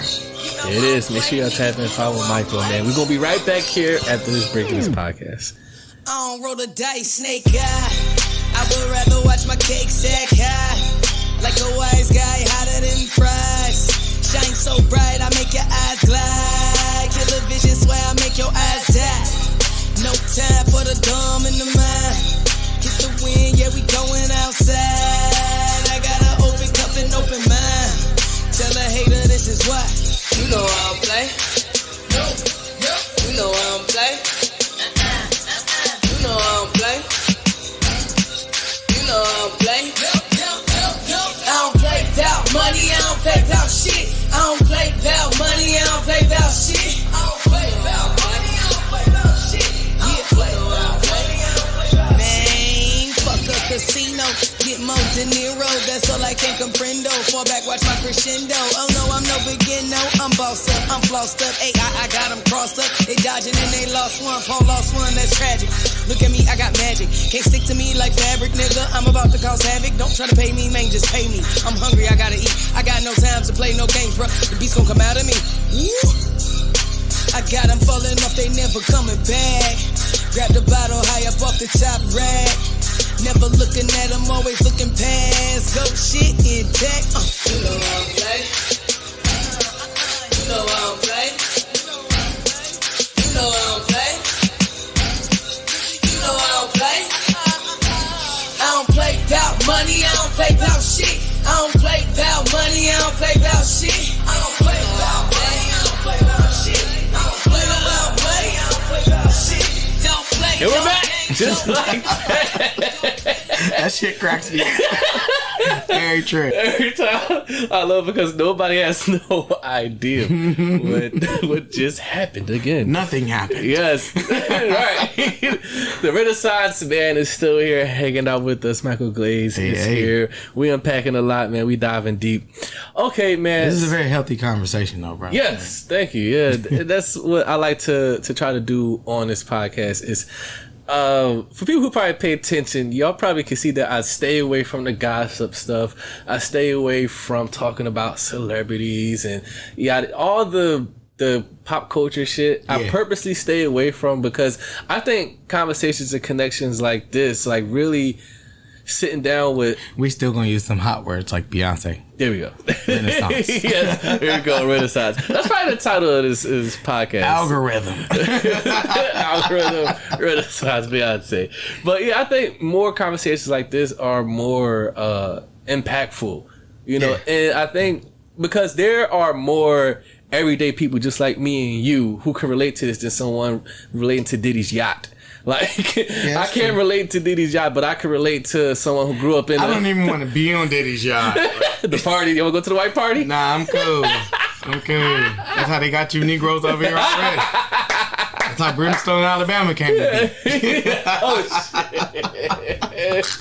Oh, man. And if you go to Michael's Facebook, he's not from Brimstone. Okay. When did the love for the artistry and art and creating things begin for you? Because like I said in the beginning, you are a very expressive person. You're in tune with a lot of shit most people are in tune with, and you express that shit very well. Thank you. Yeah, like, thank you. Definitely. Well, when I was 14, like, that's when I first got into music. But I started playing instruments when I was like 9. Okay, so you were saying you played the flute and shit Yeah, like that. but like not that dumbass recorder that they give everybody. Like I played the technical, like Oh, shit. yeah, and the saxophone, and so I love music. Like I just love music. Music, So was that first music? yeah, music is my first love. Like Yeah. I can't do anything without music. Like I wouldn't exist. Damn. Music saved my life. You know, Wow. music it used to tell me how I felt. So, like I said, like the that Erykah would Badu song, carry like you through, yeah. So, I started making music like locally, like with this label. I'm not gonna name certain people because certain people don't need my clout. I respect I'm lit it. right now, and them niggas wasn't with me shooting in the gym. I respect it. They would remain nameless. Nah, but I started working with some people when I was like 14, and it was a great time. I discovered things like I used to write for like older niggas, like write shit. like hooks for raps and like Word. or like sing and like sing on a hook. But those people signed with a bigger label, so and I couldn't go because I was so young. And then. But I always got into like little programs. Like I'm a King Center kid. Back in the day, Good old the King King Center. Center, man. Like, look, I took my first voice lessons there, my first dance lessons there. I took piano lessons there. Yeah, I'm a Mount Vernon Avenue baby. So like, that's my hood. Shout out to King Arts Complex. But that's where I learned. I learned to kind of hone my skills. Yeah. And then there used to be this program here called Stars. Now I was a part of that capacity, and it was that's actually where the group Fatty Cool came from. Yeah, that's how Holy shit. That's how they got started. Like Right there? Yeah, we were all in the program together. Like yeah, so I'll be damned. yeah, I had no idea. yeah. Hey, listen, shout out Valora though. Kiana Allison is a monster. She's writing and doing all kind of stuff. But and Gabrielle Solange, because she outside right now too. Goddamn. But yeah, so that's how and where like You honed your my art Yeah. artistic things, and I've always been a writer. Like, see, I sing, but like the essence of all that shit is just being a writer.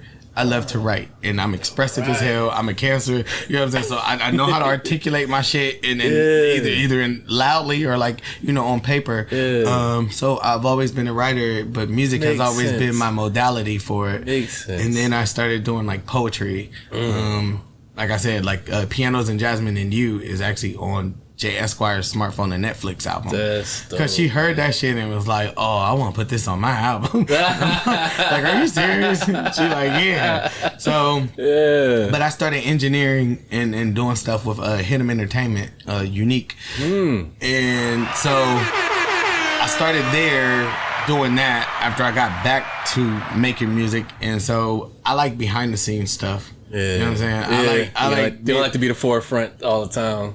well, I love performing. So Yeah, like I would say you've been. We gonna talk it's- about it. You've it's been so weird. on a run, man. yeah, I don't know why. though. Every fucking. I do weird. know why.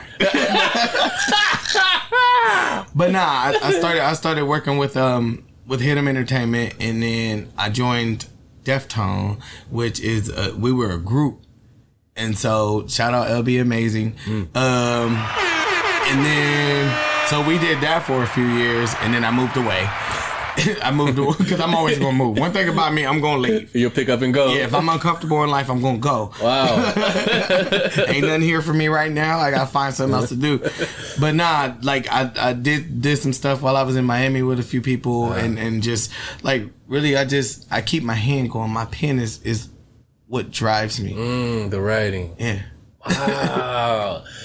So let me ask you about writing, because I'm curious. 'Cause I'm not an artist or nothing, but You are an artist. I have no fucking talent at all You're with just artistry. not a fine artist. You're not a performance artist. No, I'm definitely not a performance. This is art, brother. You consider this art? Yeah, conversation Podcasting? is art. It does take a lot to be able to conversate with different types of people. People ask me all the time, how the fuck do you do that? I'm like, you don't know how to hold a conversation? That's an art form. No, because some people are socially inept and dumb. Damn. Shit. Yeah, Very true. I'm willing to name drop that one. Oh, God. Please don't. Schmo Shift Schmorer. Ah! Y'all two had a spat when y'all was on here. Oh no, we always do that. That's normal. With y'all. That's the Joe. I'm like, Joe and I. Jesus Christ. That's the basis of our relationship. But if you look at our inbox, it's all love. Like I love him. 'Cause it looks like do they not like each other? Yeah, for real? before Facebook started banning us, we used to call each other bitches all the time. Every time we see each other. So if you ever hear us be like, "No, bitch," like it's not gonna be no beef. Like for real, It's all love. he can't fight. No shit, you'll kick his ass. Or I got goons. There we go. Man, so writing. Mm-hmm. Do you have to be inspired to write, or does it just come to you? Okay, so no, I can do everything On the fly. off the cuff, but it's much better when you're inspired. But if you stay open, like I try to stay open to a lot of things. Like for real, like I can be sad and write a love song. A real good one, like "Bitch, Marry Me Today." You know what I mean? Why you sad? Yeah, because but like it's really it's better when you're inspired. Okay. So the good shit comes from like when you're inspired. Yeah.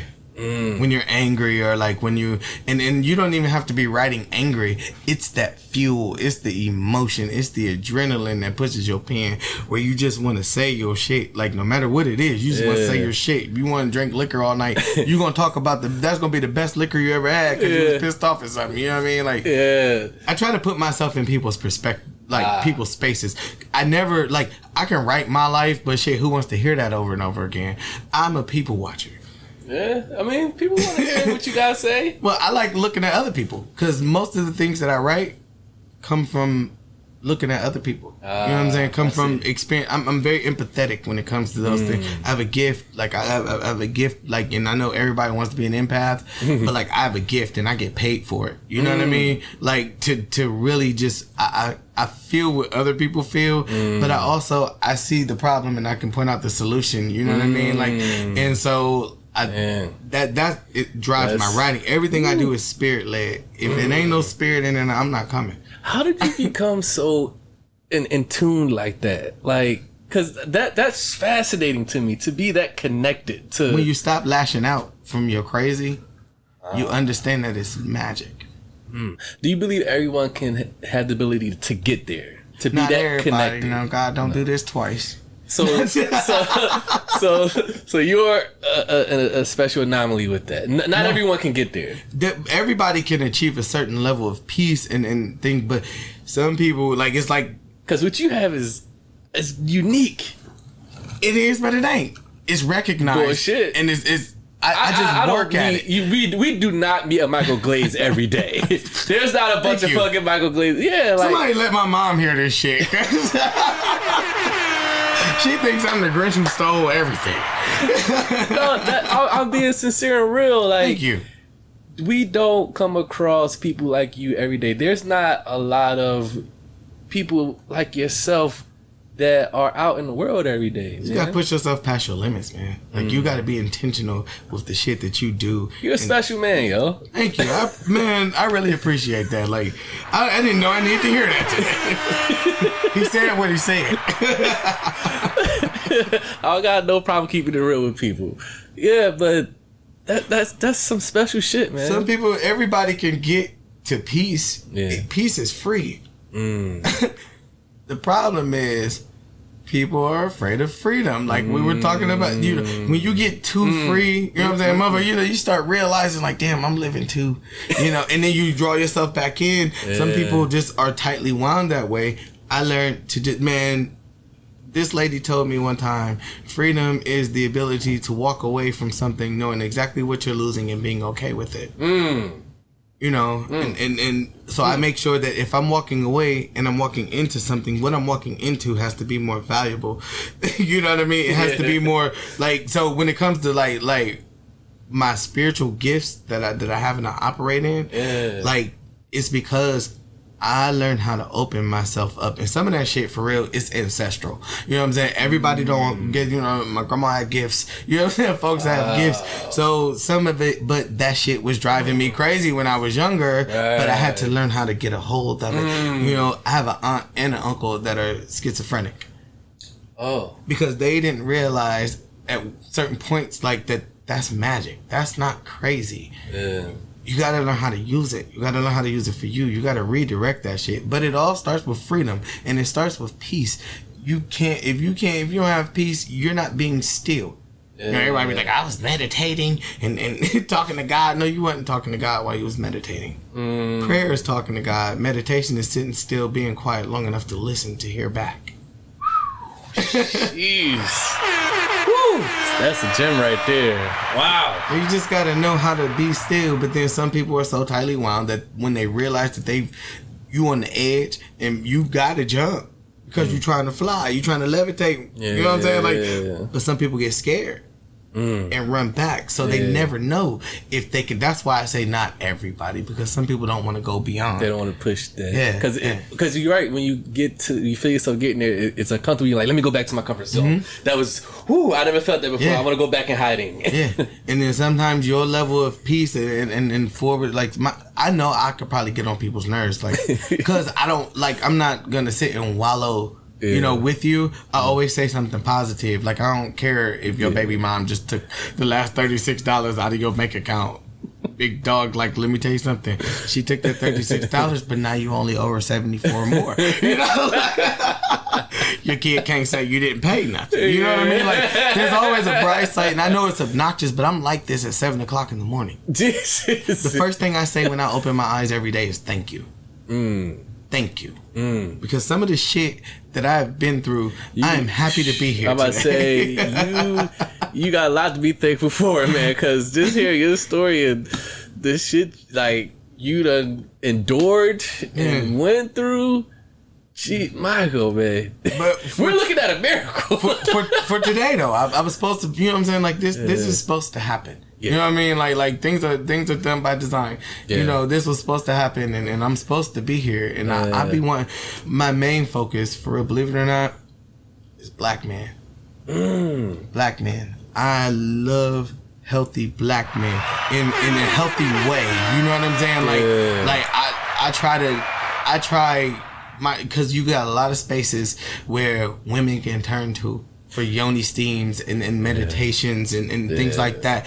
Like, we don't. So when I move Universal Hands to a brick and mortar, I'm gonna do meditations for black men. I'm gonna do host things for black men's wellness.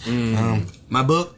Yes, let's talk about that. Yeah, we didn't even get to that, man. I slid it in. I was going to I'm glad you brought it up. Well, this is my self-perception journal. Yes, hold that up to the camera so people can see there. Self-perception journal. Yeah, so basically this journal is full of, I call them thoughts, but it's prompted. Got you. I want to plug some shit real quick. Go ahead.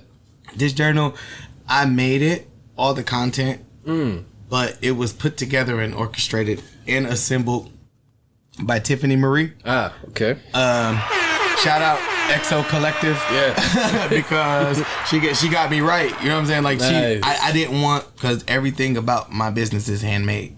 Right. And I wanted it to be organic. And baby went from business cards to books in like a week for me. You know what I'm saying? Like, so like, I want to make sure I shout her out. But this journal is full of prompts that are just basically questions that nobody is ever gonna ask you. You know what I mean? Like nobody's the first question in there is the one that kicks everybody's ass. Oh shit! Then you hitting them hard right off the bat. Who am I? Forcing us to be uncomfortable. Who am I? Already. That's the first question. It really is. So for those who aren't watching on YouTube, I got the journal here, and he's right. The first thought, number one: who am I?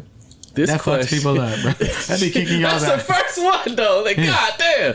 This question is to help you answer the questions for yourself. What you write here should be exactly how you view you. And so how the journal's set up, though, instead of having 30 different prompts for the month, it's 2 days per prompt. Ooh. Because I feel like if I ask you, what's something that hurts you the most, and you tell me today at 9 o'clock in the morning, by 9 o'clock tomorrow, it's going to be something different. Or you'll know more about why it hurt, because it's on your mind. Right, you know what I'm saying? It's in your heart, it's in your spirit. So, like, I in this random shit, like something you're ready to forgive, something that's hard for you to forgive. But then the last question in that lesson is something you may need forgiveness for, because we forget that we need grace too. That's one thing I learned in therapy when I went in therapy. I wasn't allowing myself to do that. Yeah. You know, and my therapist pointed out to me, like I said, like when you go to therapy, you have a bunch of aha moments. You realize a lot of things that you put on yourself didn't even come from others. Nope. You placed that on you. Yeah. You owned it. And then you're angry at the fucking world. But listen, sometimes that shit got to you when you were 6. There it is. That's not, you don't have any control over it. I made all of the affirmations in there. They're original. Damn. They're my own. Wow. Yeah. Man, how long did... So when you were coming up with the I questions... handed that girl 72 pages. And were you like coming up with the questions where you like strategically think, okay, I need to think of one for this type of thing. I need to think of something to make them think about that. Or was it just coming to you? Well, I asked the prompts. I asked the journal what it wanted to be. Oh, man. And it became what it needed to be. This is why you're special. This is why there's not a lot of you walking around. Thank you. But nah, like I did. Because these are things like when I ask people things and they be like when I say, how are you? Or they be like, or somebody ask me and I say, I can't complain. And they say things like, well, if you did, would anybody listen anyway?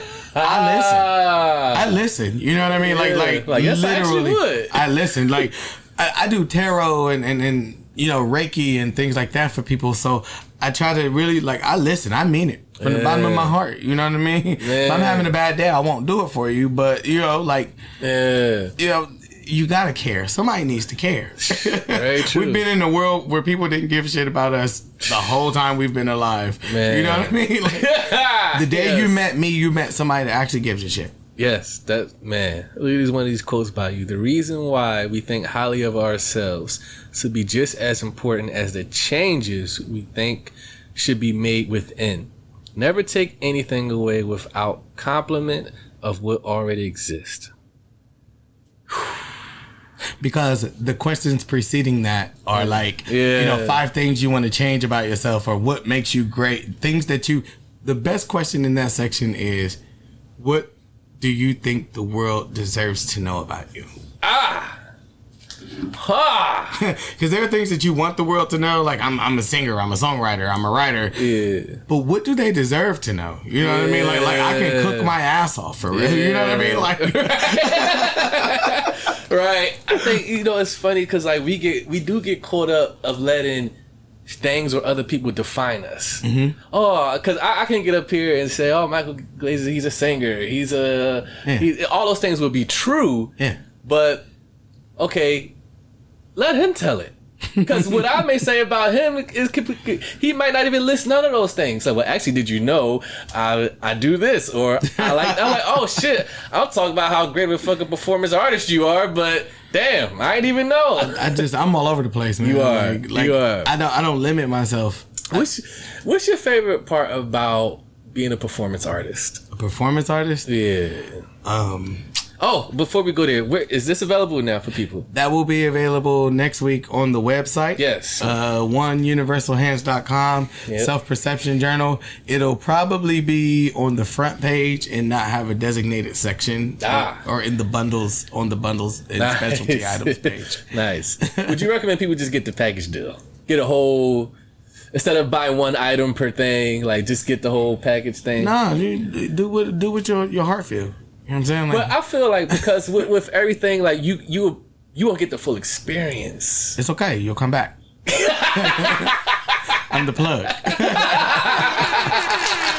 They're going to realize they're missing something. Yeah. I sell hope and soap in lieu of selling dope. Yes, make sure this will be... Well, by the time this episode come out, go grab this. Please. Yeah, man. The link will be in the description of this episode. OneUniversalHands.com, man. Yeah. You can keep that. Just for me too? Yeah, but I'm going to check in with you in like 10 days to see how far you are. And you need to be on prompt 5. Oh, God! Just give yourself 10 minutes a day. And it's right here live. Yep. This part be edited out, ladies and gentlemen. It's okay. God sees it. Well, I take it out. I can't run it high. No matter what I try to do. Oh man. Okay, I've been put in the hot seat. All right. Fair enough. I accept the challenge. Yeah, but this type of healing. Yes. Even when I write, like, you know, when I think last time I was here, I was about to do the Lincoln Theater performance. Aha, yeah. Yeah, so you was I preparing for that. I don't just write music and poetry. I write monologue scripts too. Man. And so I actually I narrated monologue scripts that I wrote. I narrated them with music that I created.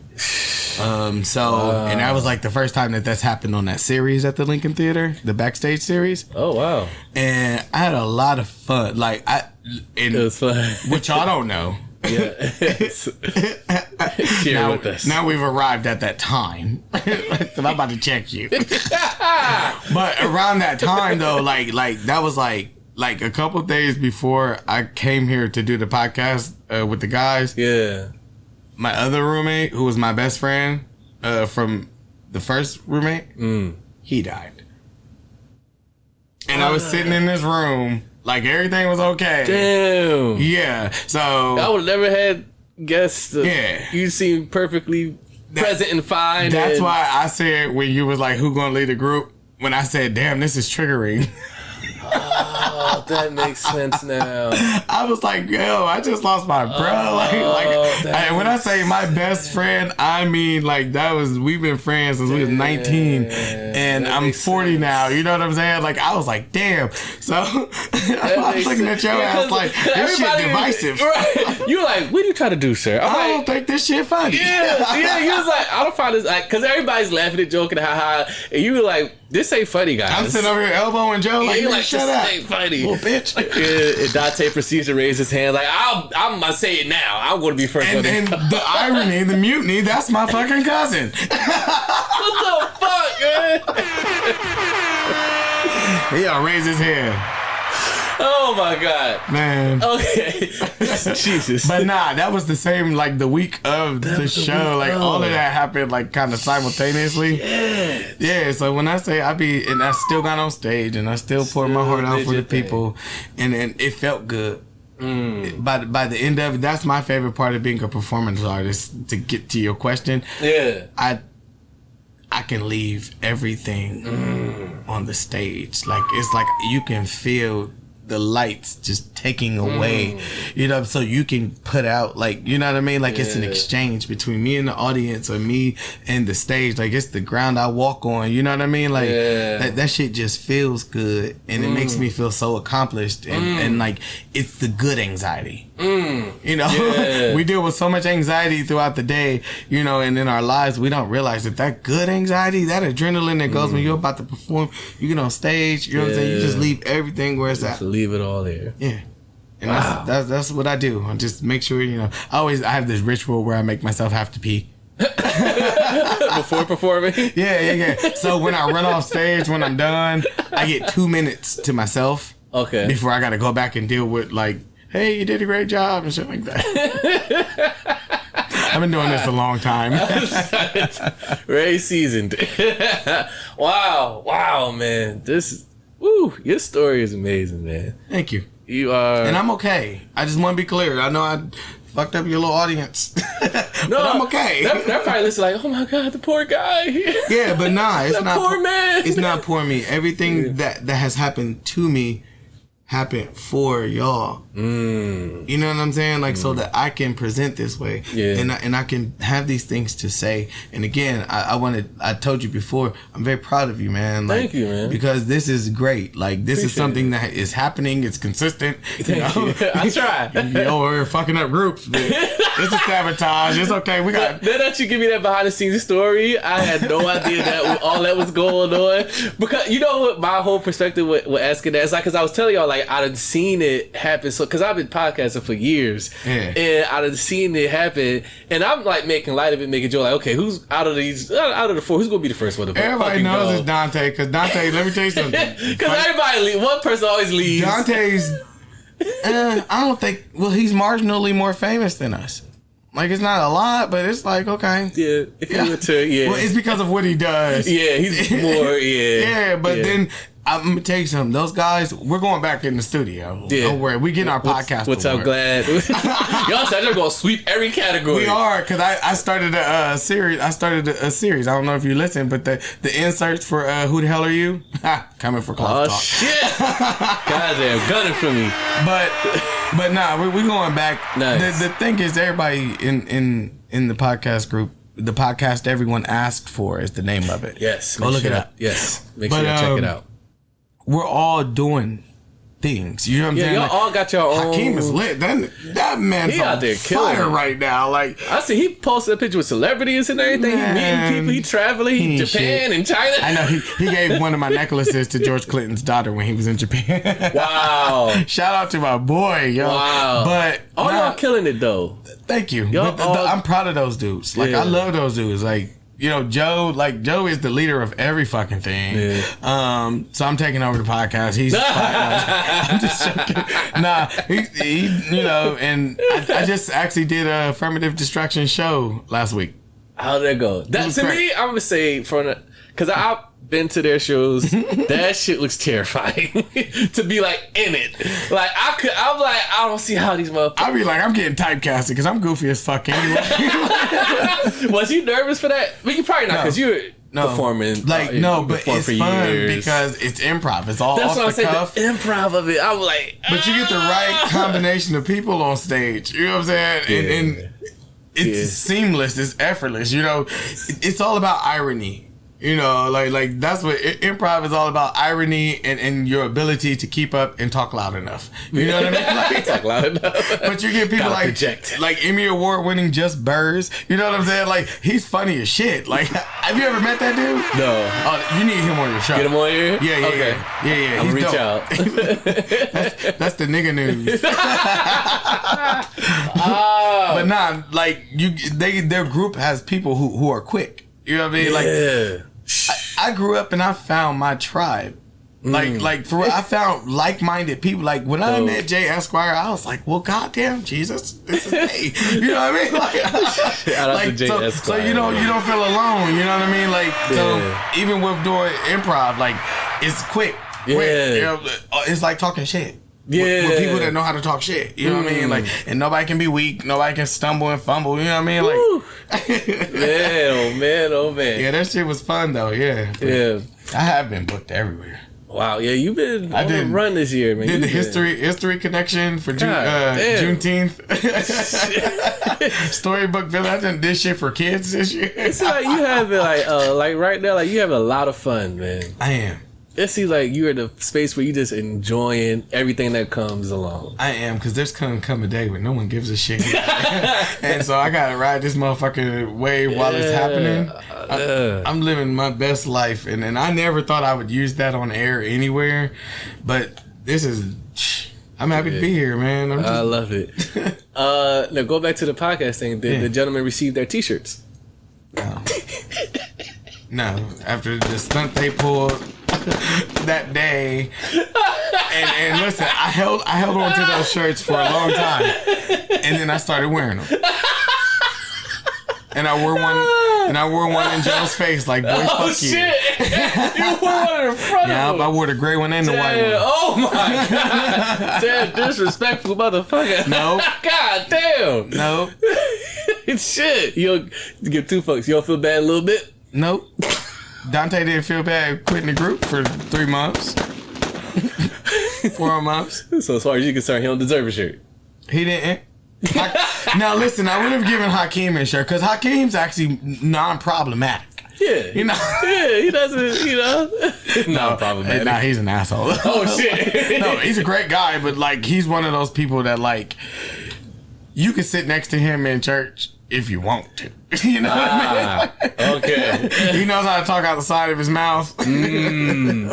Got you. Yep. I got you. Nah. But you didn't give me one for Joe. I don't like. I only gave you 3? You gave me one for me. You gave me 2 for them. Damn. Oh, you're right. You're right. Yeah. Cause because I gave Joe his before I gave y'all, so he already has his. I don't know why he was in here talking shit. That's why I was like, he didn't even give you one. Yeah. I gave y'all 3 for y'all 3. Yep, you're right. Ain't nobody even coming to see you, Otis. All right. Now, let me ask you this. Is Myko a hard person to be in a relationship with?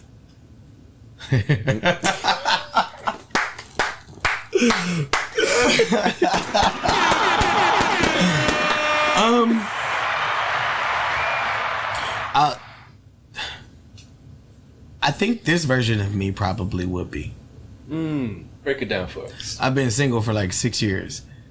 The last version of me was pretty like, that was when I was in my, like, I just want to establish something phase. Okay. So I went to work 9 to 5, you know. Well, I always worked in bars and shit. You gotta make your passion your paycheck, right? There you go, yeah. But I was a little more agreeable then. Okay. This version of me is free. This version of who I am, like if I was to be in a relationship next week, I'm an entrepreneur. I work at 3 o'clock in the morning. Sometimes I'm making soap, listening to the City Girls. You know what I'm saying? Like, it probably would be harder. Also, I have made decisions to not do anything that doesn't feel good for me. So I know I'm not gonna grin bear it. You know what I mean? Like, so I'm at that stage in life. I'm 40 now. You know what I mean? Like, so like shit hit different, and a lot of people turn 40 with a whole bunch of obligations and a whole bunch of have tos. Like, I turned 40, me. I work for myself. You know, what the Yin Yang Twins say: smoke by myself, drink by myself, fuck what I care about my goddamn self. Like, I do all of that. You know what I mean? So this version of me might be a little bit harder to like be in a relationship with. It's a lot they gotta accept. I'm okay with that. I'm okay. You gotta be get your shit together. Like, have your weight up. You know what I'm saying? Like, have your weight up. Yeah. You hear women have those requirements all the time for men. You know what I'm saying? And you know, take sexual orientation out of it. Right. It's about time men start being a little more selective with who we passing dick out to. You know what? Yes. We bring something to the table. Yes. Even if it's dick and half the rent. We showed up with 2 things, sis. You know, like, still a contribution. Now, let me ask you this. Is Myko could he agree to if, let's say, a person comes into your life and they want you to alter things a little bit to make the relationship work, willing to do that, yes or no? Yes. Okay. It depends on what they are, but yes. Okay. So you're not completely like take it or leave it type thing? Nah, I'm not like that. Okay. I come off like that? In that soliloquy, yeah. Listen, but no. Because a person, for them to come into your life, they gotta meet you. Cause they gotta meet you somewhere. I ain't shit, bro. Like, no, fuck that. I just told you how magnificent I still a eat person bologna. you are. Like, hot dogs is my favorite food. I'm not talking about your lifestyle. The character of you is very, you know, a lot of people. That's not my phone for the record. That's actually Mom Duke's calling. Uh-oh. Hey, Mom. Yep. I'm gonna call you back, Mom. But you have a strong personality. You do a shit ton of stuff, so you don't have a lot of idle time. Yeah, exactly. You get into it. So I would assume a person is going to want a lot of Myko's time. They're going to want to be up under you. They're going to want to be around you. Hey, let's go here. Let's do this. And you like, I got to get, I'm out here getting to it.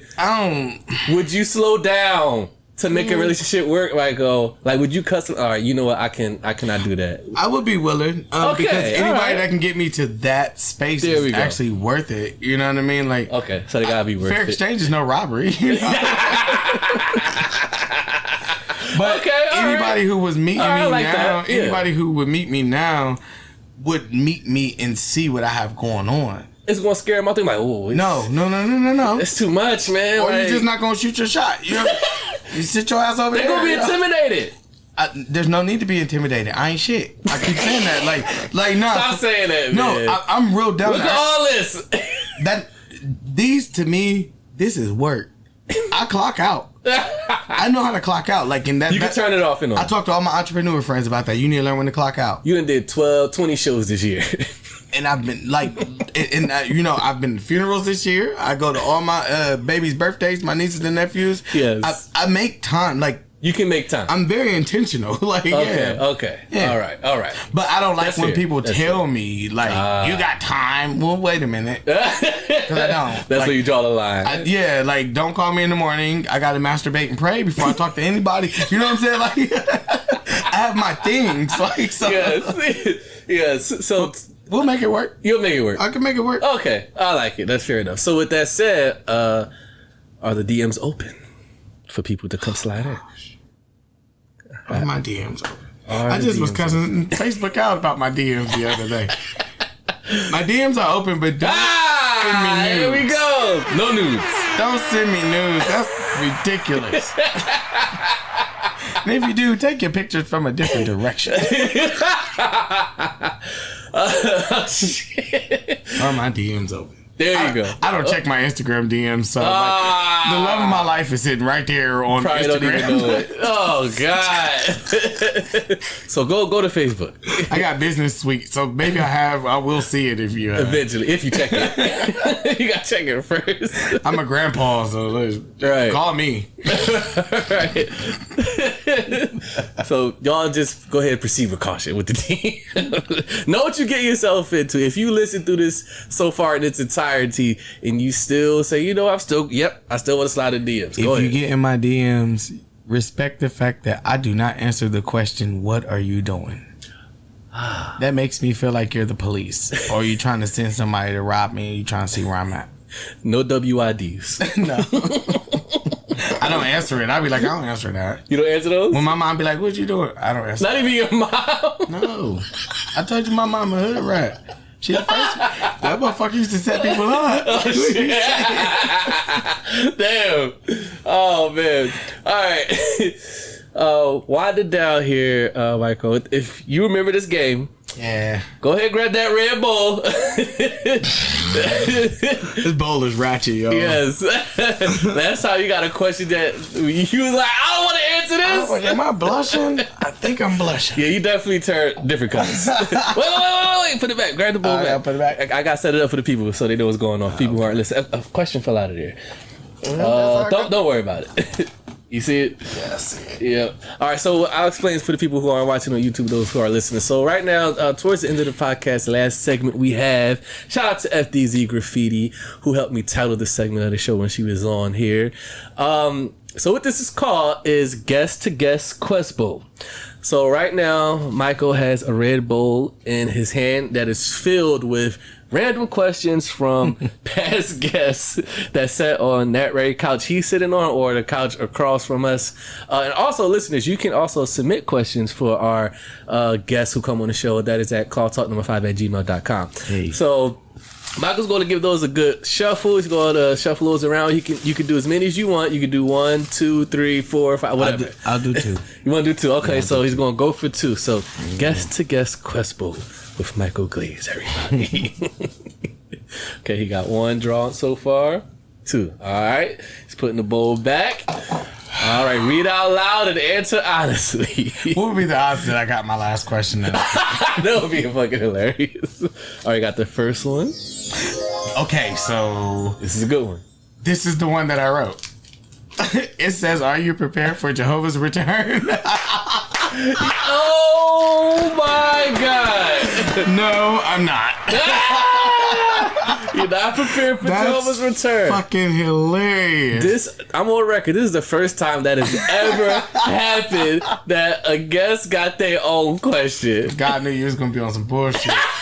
The spirit was like, "Go on here and get me his shit." So- Because I was on some bullshit. So you're not prepared for Jehovah's return. No, Oh, I got close. No. Damn, I got some shit to do, bro. so Don't I work after to me do. yet. I'll go in a second. Next year you'll be ready. All right. right. Second question. One thing in your life you change for the better. Okay. All right. That's a good safe one. Nice. One thing in your life that you'll change for the better. Okay. Yeah, because can I just give any answer I want? Sure. I would be more on time with my electric bill. All right. More on time for electric bill. You been late a lot? I be having the money, but I be forgetting to go pay it. You know what I'm saying? Type shit. And then I feel like that's going to be detrimental. It's going to be embarrassing when I am going to be somebody from my DMs is going to come over and the power go out. You know, like. Right. I got things that I would want to be better at in Yes. life, but like I don't have a lot that I'd be like, this is shitty. I need to change this. You know what I'm saying? Yeah. So, You put, you know, throughout your years, you put a lot of work into yourself, and it shows. thank you. Yeah. Thank you. I try. Yeah, we all try. And it's good when you can see it out of people and not have to search for it. It's like, it's there. You can see the work, you know? Thank you. And I see that in you, so that's dope. So yeah, more time with electric bills. I got to do better. Like I tried to set an alarm and it never went off this month. Damn. I be calling Jay Esquire like, okay, now how do I do it? Oh my God. Oh, I man. can't believe I pulled my own question. That's never happened on How here. fair is that? I'm about to get another one. Okay, you know, yeah, that isn't I'm fair. an Yeah. asshole. All right, you go. I said, what are the odds? And then it happened. All right, you got That's one crazy. more. What is life? Damn. Shit. Woo. I got some deep questions. You did, man. What is life? Life is what you make it. A lot of people disagree with that. A lot of people think that you don't have the choices. You are a victim of circumstance. Yeah, see, victims don't make no money. Victims don't make no money. And you're not a victim of circumstance. You're never a victim of your circumstance. You don't even have to be in your circumstance for long. And this is coming from somebody that's been all over the fucking trenches. Right. I'm on my way back You to the know. trenches when I leave. You know what I mean? Like, but You know all I bet about I it. don't live like it. I live in the hood. I plant flowers in front of my house. You know what I'm saying? I put a tree, like, when I moved back to that house, I put a tree in the yard. You know what I'm saying? Like, just, and it was a little firm, but it's growing. Like, as I grow in this space, it's not, you know, it's going to grow with me. So you just, it's what you make it. We can change our circumstances. Yes, you have the power to. And what you put out, you get back. You know, I said I'm a Nichiren Buddhist. You know, that's the propagation of the law of cause and effect. You know what I mean? Like, that's real. Like, cause and effect, boy. Goddamn. and that includes your baby's mom or the way you treat your baby's dad. That's cause and effect too. Like those things affect that. So you might think that you're right in one area and your life is shitting on you because you're actually not doing that right. Wow. Yeah. Those are the things you don't have control over, like what comes back to you, but you do have control over like what you put out to get that back. Yeah. Final question for you, Myko. What is the biggest misconception about Myko Glaze? Nothing. Whenever she said I'm not. No, I'm just joking. It's all true.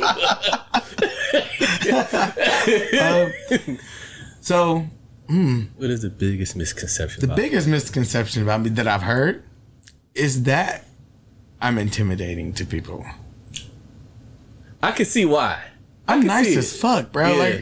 Like I'm nice. Like Yeah. I have my boundaries and my root. I'm nice. Like I don't judge people. You know what I'm saying? Like I don't. You can't smoke crack in my house, but like you can Shit. come over and do it in the backyard if you visit it. Don't come in my house with it. You know what I mean? But this like because my grandmother raised me that way. My grandma was one of them people like even if you stole some shit from her, you can come over and get a plate. You can't come past the kitchen, but like you can come get a plate. You know, like Yeah. so like I'm not. People Nah. think you're intimidating. I'm not intimidating at all. I don't think, but like, you know, like, There's something that's giving off that vibe, though. no, or they're just pussies. Oh, they're going to show you when they slide in the DMs. They'll show you. And like I said before, does anybody want to fight? Oh, man. Did you ever notice or have a time where people started to distance themselves from you? Yes. Yes. Yes. Twice. Once when I was being an asshole. When I was because I didn't know. It was like when you don't love yourself, motherfuckers be like, well, you're unlovable. If you don't want to love you, I don't want to love you. You know what I'm saying? Yeah. But then the second wave of that shit came when I started to discover freedom and discover peace. Like that shit's off-putting to people. Yeah. It's very off-putting to people. I noticed that too in my life. I call it centrifugal spinoff. Say that again. You do blood components, like centrifugal spinoff. Like Typical spinoff. Wow. you doing this and it's separating the plasma from the blood cells. Like, yeah, that's what that is. That's all it is. It was preparing me for people to enter my space that deserve to be there and that understood that they deserve to be there. Wow. Didn't bother you none. Well, sometimes it did. Yeah. But then I had to learn, like, you shouldn't ask anyone to love you. You don't ask nobody to love you. You don't. Damn. Yeah, because a lot of times we expect it. We place expectations on people how they should be in our lives. Ain't that shit crazy? It is. And then you find out these motherfuckers dumb as a goddamn toad, and then like you cried over this dummy. You know? But no, you just don't ask anyone. And maybe who I am right now doesn't fit the design of their life. Yeah. Yeah. Because I'm very forward and I'm very open and I'm very, you know what I'm saying? Like, very much. I'm a lot of shit that some people are like, well, I don't live like that. I've heard that before. I don't see how you do that because I'm me. Like, bitch, I'm me. Yes. And this is how I talk, you know? Like, when me and my brother are together, like, we're two different people. We're day and night. Yeah. The one that's Jesus' nephew. Yeah. But I still am entirely myself with him. Like, he'd be like, what you doing? That's in here smoking reefer. You know what I mean? Like, and he chuckles, and you know what I'm saying? He'll sit with me, but he don't smoke. But he'll be like, you know, it's cool. You don't got to put it out. Yeah. Like, but we were raised that way. Like, my grandma really was one of them people that was just like, well, you leave him alone. He ain't bothering nobody. You know? I love it. Shout out to the grandmas, man. You're not bothering nobody. Hell. Oh, man. All right, last message for the people, Myko Glaze. If there's anything you want to leave with the people as we wrap up here, anything you want to say to the people out there listening and watching as we close here. Yeah, but it's going to be kind of vulgar, but feel me, y'all. Fuck them.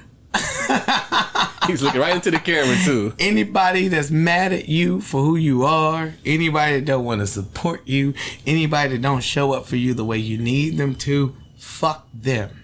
Damn. Woo. I love it. Should we title the podcast that? Fuck them. Yep, you can. Fuck them with Myko Glaze. I don't have any, little warnings or parental advisory shit. Right. Dante, you gotta do all the imagery shit. I'm out here. Like, you get what you get. I love it. And if you die, you die. I love it. Myko, tell them where they can find you at again, where they can get all the lovely essentials here, the journal that's dropping. By the time this episodes come out, y'all can grab this. Plug away, man. It's only not on the website because it keeps selling out. Oh, damn. Yeah. Oh, shit. Yeah. That's the only reason why. So, you can find me Myko Glaze on Facebook and on Instagram at KingMyko83. And for all things Universal Hands, oneuniversalhands.com. Again, that's oneuniversalhands.com. Woo! And I got an apothecary. I got soap. I got candles. I got jewelry. When I say I'm the plug, I'm the plug. I got massages. Look, fuck with me. I'm here. Oh, we forgot to talk about August 27th. August 27th, yeah. So I'm having a yard sale. What I do at my house is because my dad lives next door. Oh, shit. And I'm cool as hell with my neighbor over there because he watched me grow up. So what I do is I lock down the yards, all three of the lawns, and I bring black vendors to the street. Yeah. Dope. So all small black businesses. So we lock it down because I found out you can have a yard sale twice a year without a permit. Ah, okay. You taking full advantage. Yeah. So like I'm using my dad's twice a year. I'm using the other niggas twice a year. But yeah, okay, August 27th from 1 to 5 in Columbus, Ohio, and it's gonna be across from Eddie Saunders Park on Fairfield Avenue. Nice. So nice. yeah, y'all get a chance. Like, stop out. That's a Sunday. We're gonna have line dancing with the Pickett sisters out there. We're gonna have Mount Olympus karaoke will be out there, and Jay Esquire will be DJing. Listen, it's like a big ass block party though. Nice. Like, it's gonna be lit. Oh, that's gonna be dope. Nice. Make sure y'all pull up if y'all out here in the Columbus area, man. That's gonna be fire. All right, man. We're gonna wrap this up, man. If y'all enjoyed this episode, hopefully y'all learned something new about Myko, and hopefully you probably learned something new about yourself. You never know. This has been another episode of Cloth Talk Podcast, where we sit down with some of the best, hottest people. Thank you, brother. Yeah, man. Thank you for having me. Thank you for doing this, for facilitating this. Like, absolutely, you're doing a great job, man. Thank you, man. I appreciate it. Don't fuck it up. Okay, keep going. Okay, I will try. I already got my homework cut out for me. I gotta have 5 done. He's gonna check in with me, so yeah. I gotta get on it. Yeah, man. If you like this episode, if you like the pod, make sure y'all subscribe, follow, like, comment, share, all that stuff. More importantly, follow and fuck with Myko Glaze, man. Myko Glaze. Yes, man. Definitely one of the premier people coming up out of Columbus, Ohio, man. Thank you. One of the, he's one of the only special. niggas that's happy to be here in Columbus, Ohio. Yeah, it's funny. A lot of people who I have on here that are they don't. They ain't going nowhere. They can care less about it. Like, man, Columbus boy. I'm like, but you're from this your city. Like, man. I'm like, okay. Yeah, that's why I said you didn't let me on here. You had a couple cornballs on here. It's okay. I try to be a man of the people. Like yourself. I don't try. I want to know whose people you hanging with. But all right. Jesus Christ. He's gonna tell me off here who these people are. Y'all keep listening to Cloth Talk. Yes. He's doing a great job. Thank you. Peace. We out. Thank you, bro.